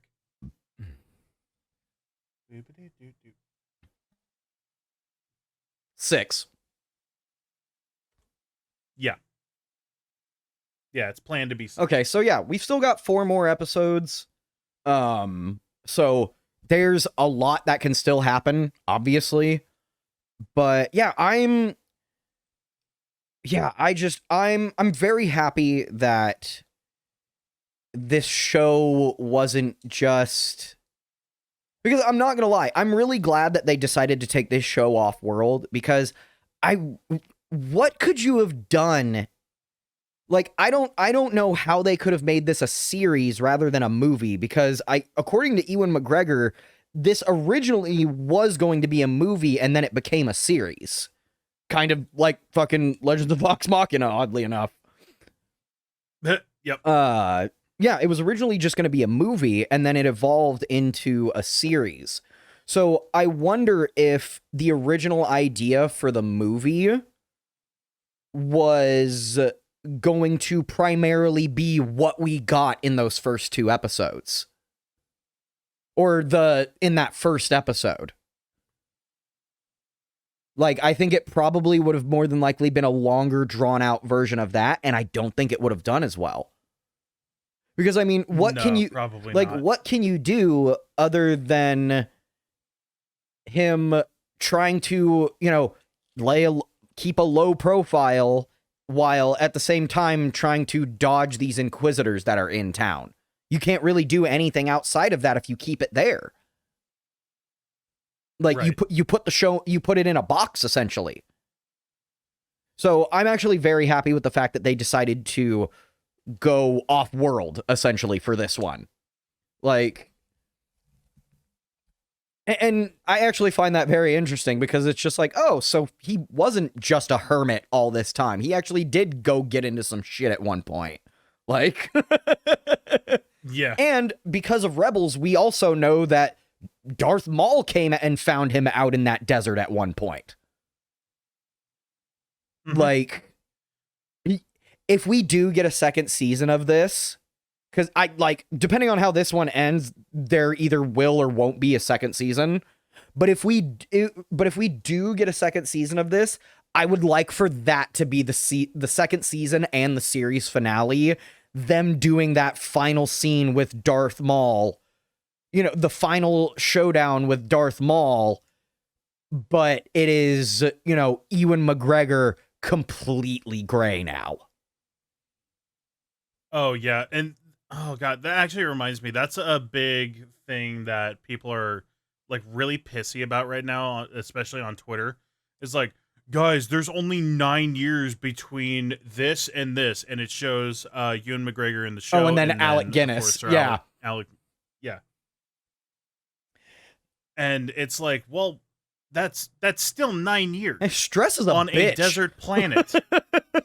Exactly. While 9 years on a desert planet, having to, keep tabs on a child from a distance that he was entrusted with his life, whose life he was entrusted with after failing to protect his father, and under the constant paranoia that the Empire could show up and try to take this child at any time. Yeah. And I mean, if you want, like, for, well, I was going to say for US listeners, but like really anyone, just look at, so if you look at the before and after of President Obama's terms, that is a perfect example of stress doing a lot in 8 years. Like, in 8 years. Yes, 8 years. One less than the time between now and A New Hope. Like, there's plenty that can happen. And it's like, look, fucking, this is the only time that it's ever, that the fact that Ewan McGregor grows up into Sir Alec Guinness has ever come into question. You know what I mean? No, and I mean, even if you look at his role as Obi-Wan from, like, episode 1, the choices he made to play the character were based on Sir Alec Guinness. Yeah. Like, so, like, his cadence, his manner, like, all of that was a very specific, like, there was a specific reason for and that, it's like, for continuity's sake. It's like, what do you want? Like, do you want them to do a jump forward with time and have a fucking cameo from Sir Alec Guinness? First of all, motherfucker died a long time ago. Second of all, he cleaned his fucking hands of Star Wars after Return of the Jedi. He was fucking done with it after A New Hope. He was in the same boat that Harrison Ford was. Yeah. Like, but then again, there's always CG, a la Tarkin. Yeah. I mean, fuck, that would be really cool. But at the same time, he doesn't need to grow up into Alec Guinness by the end of this show. Like, we all know who Obi-Wan ends up becoming. Like,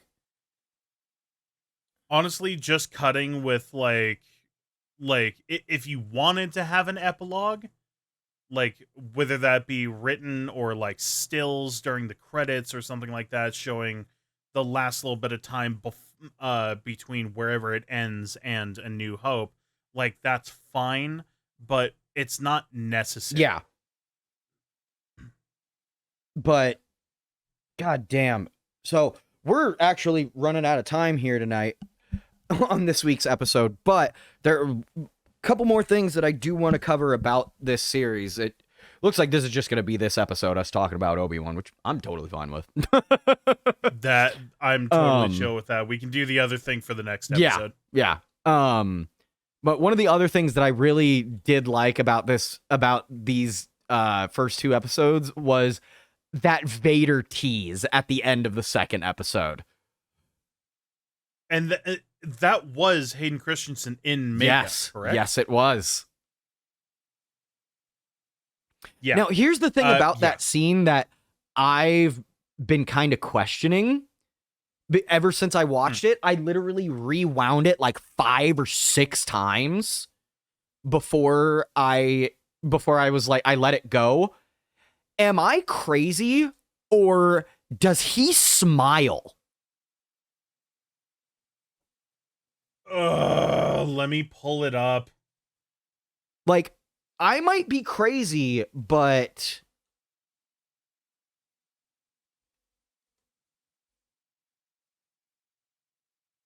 yeah. I'm pulling it up right now.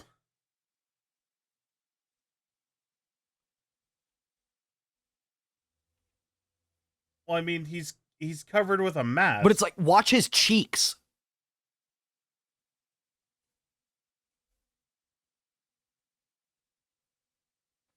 And his eyes, too. Like, it looks like his cheeks go out and his eyes squint. There is a very slight furrow in the brows. But the rest of it... This is like my 6th rewound. Hang on. It's like right when the cables on the left side of the screen start to come into view.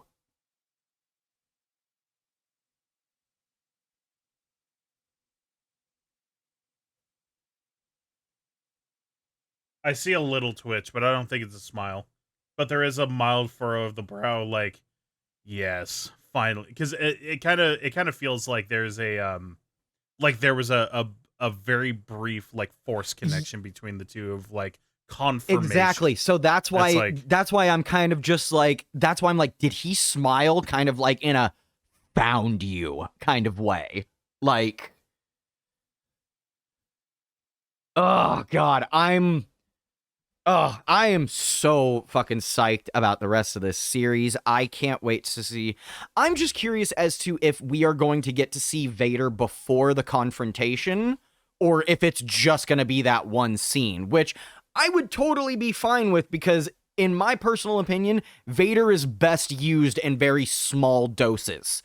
Like the fucking ending of Fallen Order, or the fucking scene from Rogue One, which is still in number 1 of my fucking favorite fucking scenes out of a Star Wars movie. Which, like, I actually want to throw something out there. I'm pretty sure we may have talked about it on the podcast before.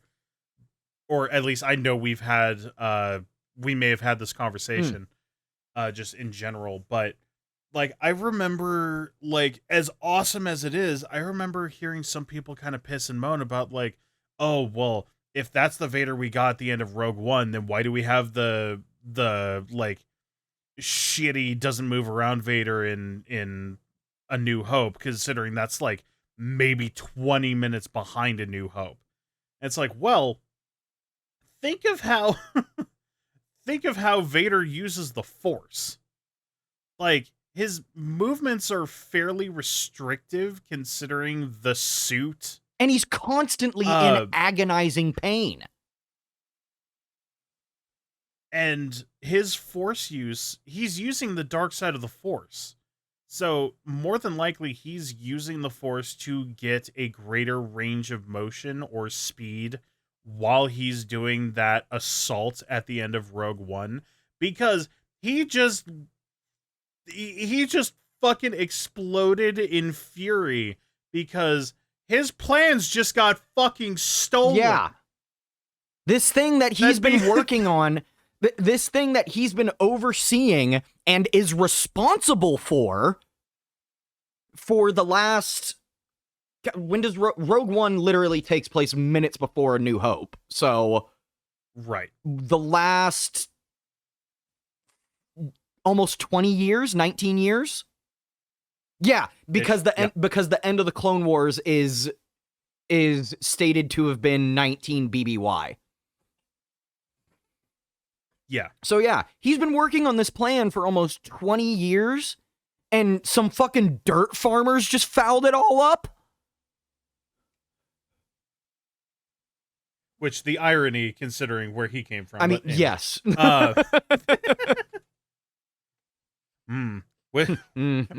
Which are better, farmers or slaves? Ooh. But anyways. And next week.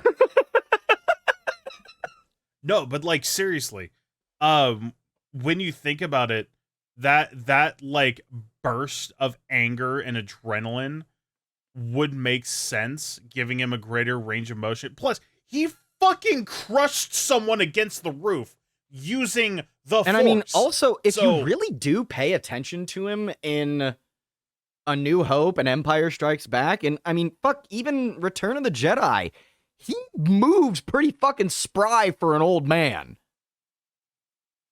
Yeah, I have to assume that's using the Force, because like he is one of the most Force adept Sith to have ever existed. Yeah. To my I understanding. mean, Force user in general. That too. Like I like But yeah, he's so being like he's being kept alive by a combination of the Force and his suit.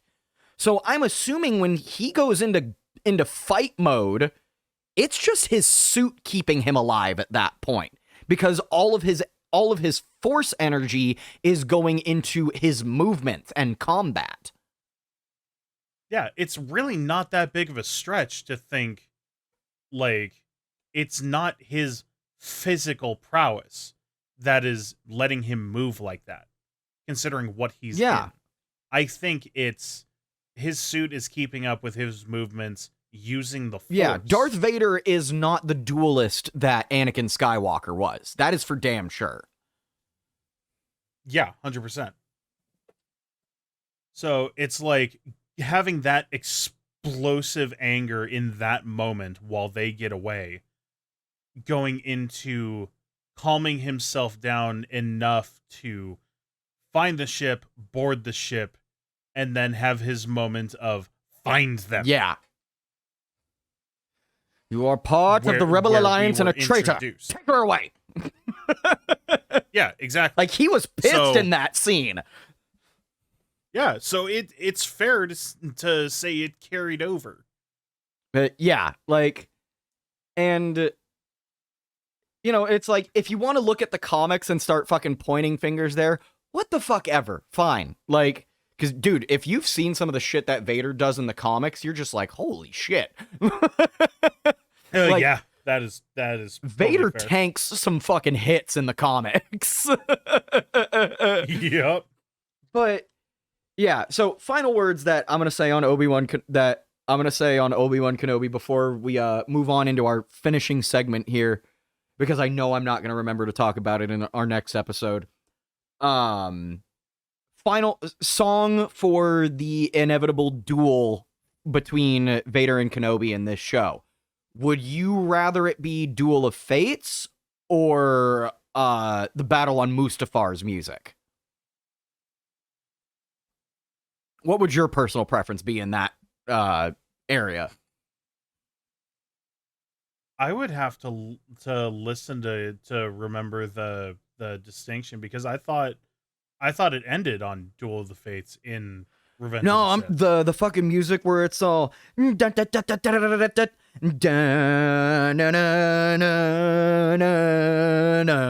no, Duel of the Fates. Then for Really? sure. I actually really want them. I want them to use. I want them to do what they did in Revenge of the Sith and mash the two of them together. Because like that, yeah, because that'd the be fair. one transferred into the other.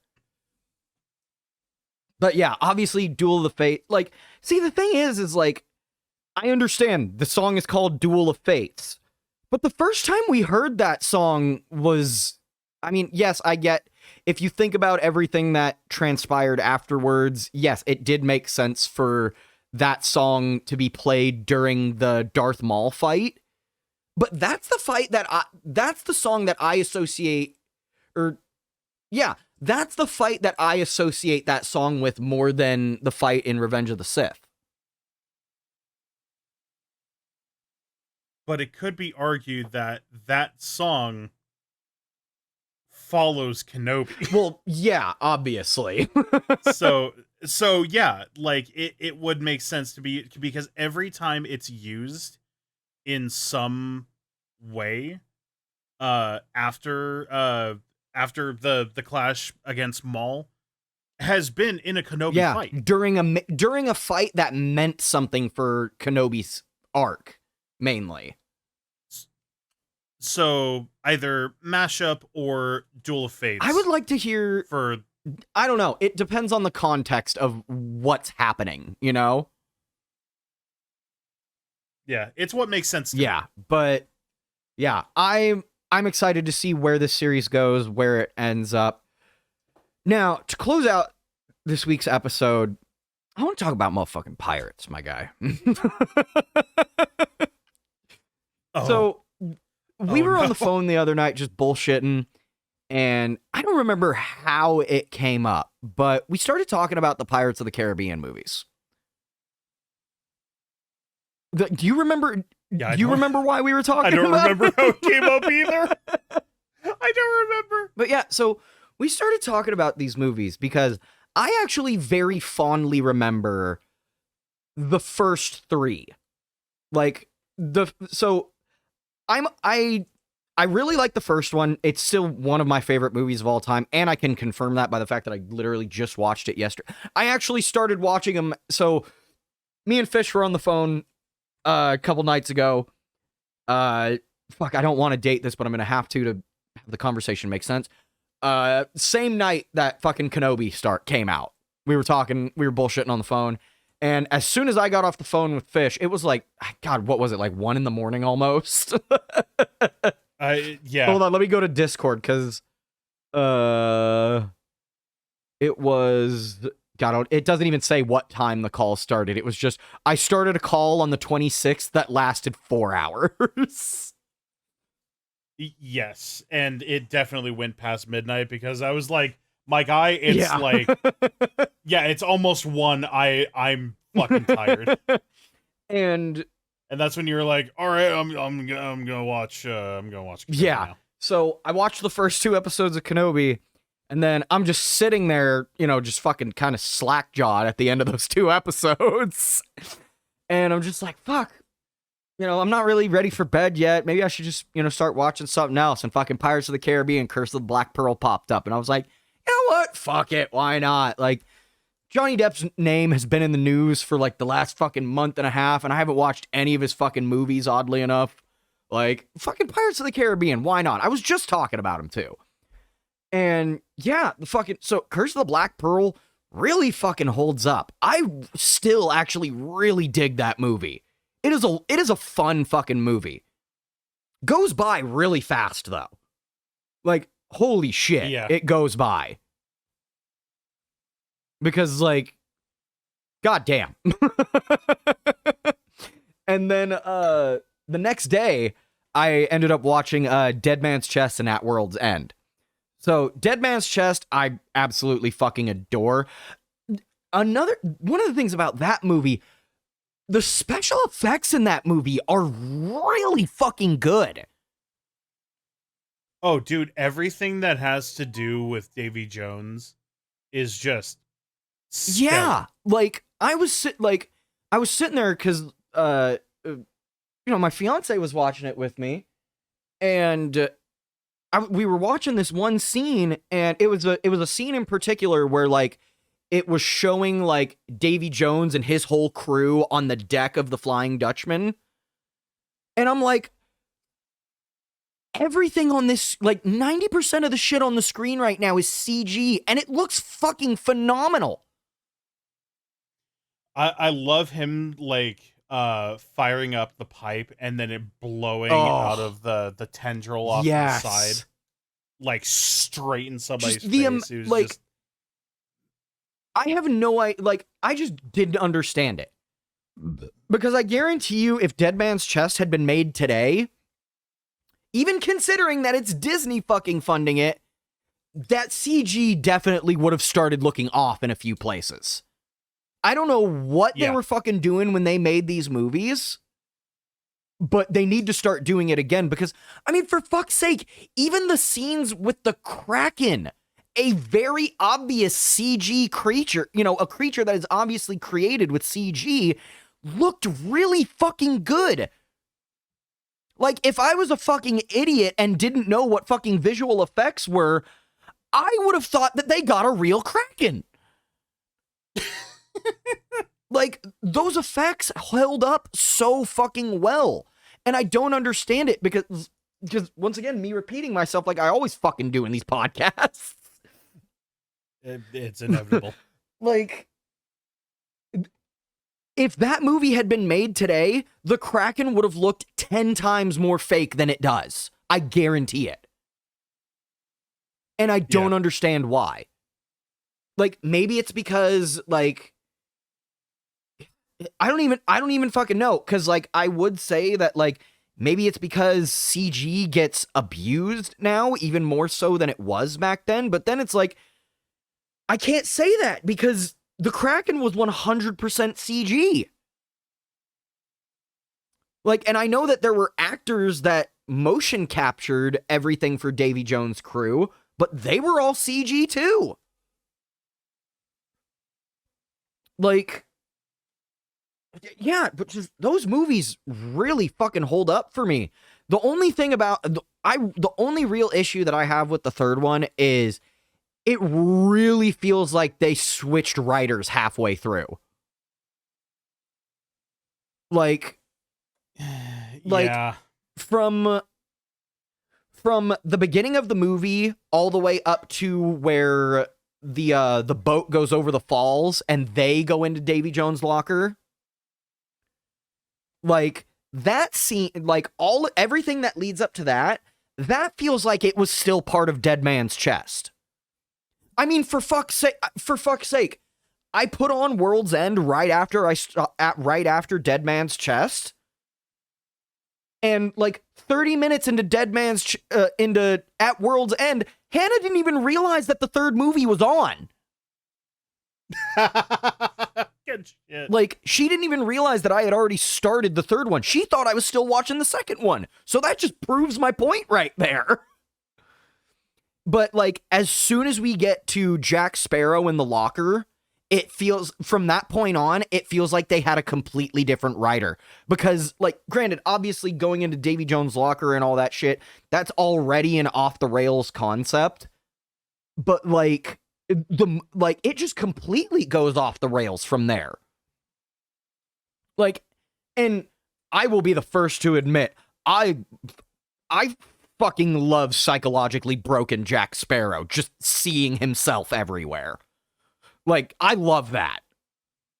But yeah, seeing the different facets of his character, just kind of like arguing with himself. Yeah, dude, I was literally crying with laughter at the fucking one where he's like, he's sitting on a bench next to a goat and he's got like the really like awkward face and he just like starts slowly scooting towards it. Cause Just like, oh, broski. Because I'm just sitting there watching this scene the whole time going, why do I feel like Johnny Depp demanded that scene be in this movie? Like, I've heard of a goatskin condom, but, like, this is ridiculous. Oh, my fucking God. I love those moments, but, like, it really, like, it feels like a completely different movie after that, like, after we get to the locker. And I don't know why. Like, I still enjoy it, but I definitely don't enjoy it as much as... Here's what it is. When they get to the locker in that movie, that's when I feel like the series started turning into what we got with On Stranger Tides and Dead Men Tell No Tales. Which was? Just completely out there, balls to the wall fucking concepts going on, you know? Like, the fourth one had, like, the Fountain of Youth and all that shit. And then fucking Dead Men Tell No Tales was like, there's this fucking trident, and if you break it, it literally breaks every curse on the ocean. Like, it got way, like, obviously by the time that we got to Dead Man's Chest and At World's End, things had gotten really out of hand with, like, the crazy concepts. But I don't know, it still felt like it was reeled in more. You know what I mean? Like, because, you know, you've got fucking Curse of the Black Pearl, which has literally fucking zombie pirates in it. But it it doesn't feel crazy, if that makes any sense at all. Like, it doesn't... It works for the world that it establishes. Yes, exactly. Thank you. It works in the world that it's in. But, like, for whatever reason, after At World's End, on Stranger Tides, and Dead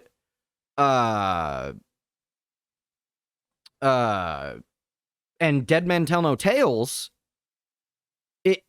it really seems like they got really out of control. It's like, yes, I get it. These are still stories that could be happening in this world, but it's just like, I don't fucking know. You know what I mean? Maybe it's just because, like, I've always associated pirate lore with things like, you know, cursed Aztec relics and, you know, the legend of Davy Jones and shit like that. And when you start bringing in, like, you know, the fucking Fountain of Youth and, you know, like a magical trident that holds every curse that's ever been placed on the sea, like, I don't know. I feel like that's where it starts jumping the shark for me. Because it's like, I don't know nearly enough about like mythology during the golden age of piracy, but like obviously even now, like we definitely have knowledge of like Davy Jones and like various like mythological curses, yeah, like the Aztec gold and stuff. So it's like that stuff doesn't it makes sense. It may be lore that we're just not privy to because we're not, like, we don't pay attention to that field of mythology. Right. But it does feel like the implementation is just a little yeah, odd. I mean, with the Fountain of Youth, my main thing with that is it's just like, that's been used in so many other forms of media before, you know? It's like, so the Fountain of Youth isn't exactly tied to pirate lore.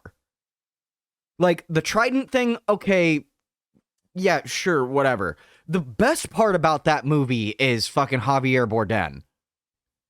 Like, he's honestly the best part of that movie. He's the best part of a lot of movies. I mean, yeah, the dude's just, like, fantastic. It also might be, so how much of the first three, or the first 2.5 Pirates movies are mythology versus politics? Because there was a lot of politics that just was really like, went over my head as a kid. Like, Jesus. Yeah, so it's like there was a lot going on that kind of went hand in hand with arguably, like, there's a lot more politics than we see just straight away.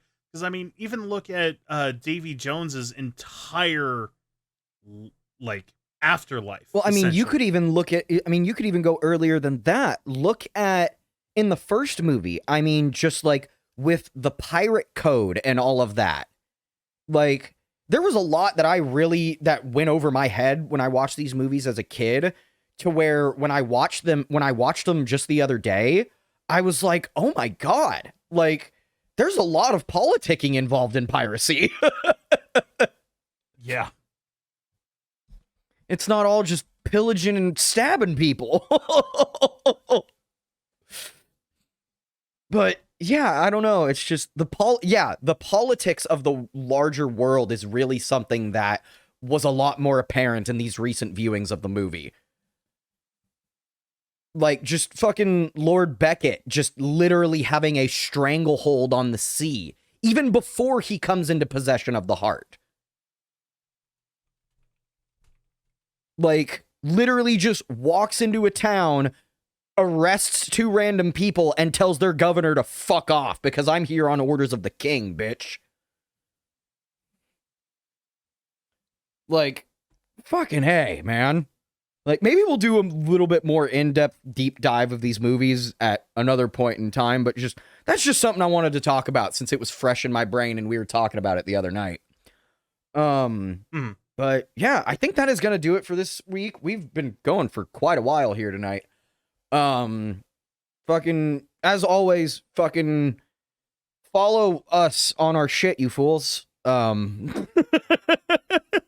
be down in the down in the description, but I know you probably don't have anything other than the usual going on, but fucking what do you got going on right now, Fish? So the biggest thing is we are currently on like a 2 or 3 week hiatus to get stuff prepped for the next arc of the For Initiative campaign. So we finished the first arc after 51 episodes. And there was a big fucking bombshell that landed in our laps. Like literally? So well, I mean yes, technically. Did the artificer figure out nuclear fission? Oh, I love that TikTok. I love it. But well, it does have to deal with gods and monsters. And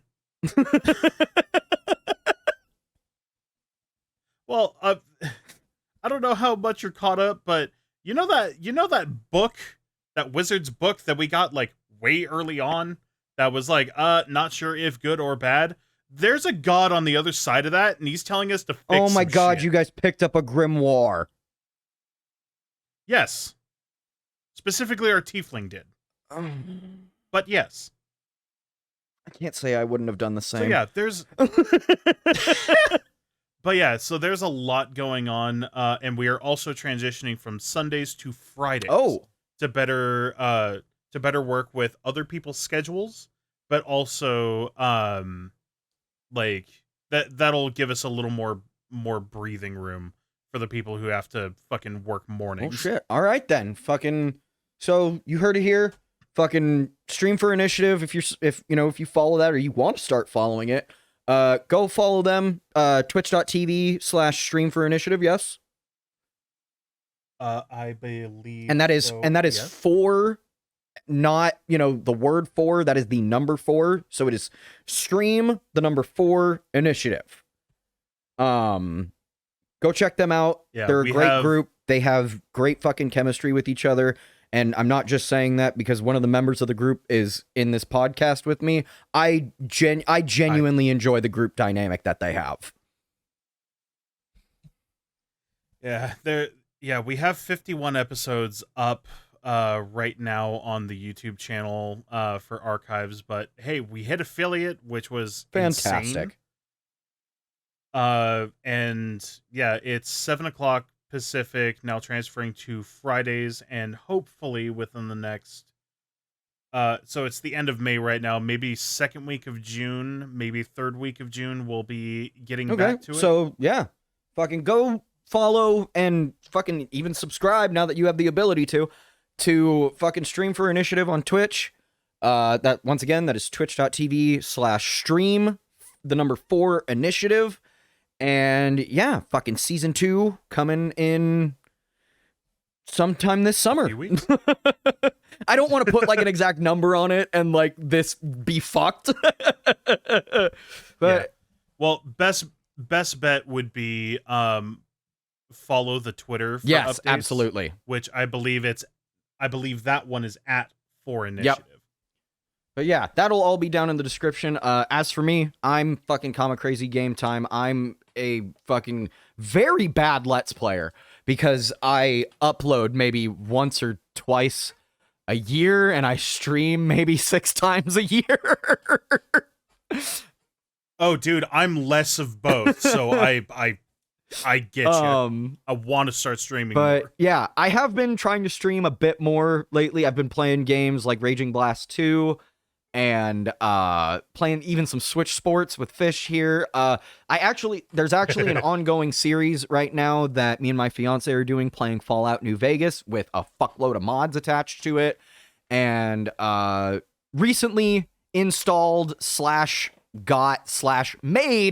a new mod that I am very excited about debuting in the next stream of New Vegas. I don't know when that'll be. It'll probably be, I'm probably gonna say late June will be when we'll pick back up on that series. There's just a lot going on in the month of June, and yeah, so be on the lookout for that. Twitch.tv/ComicCrazyGameTime.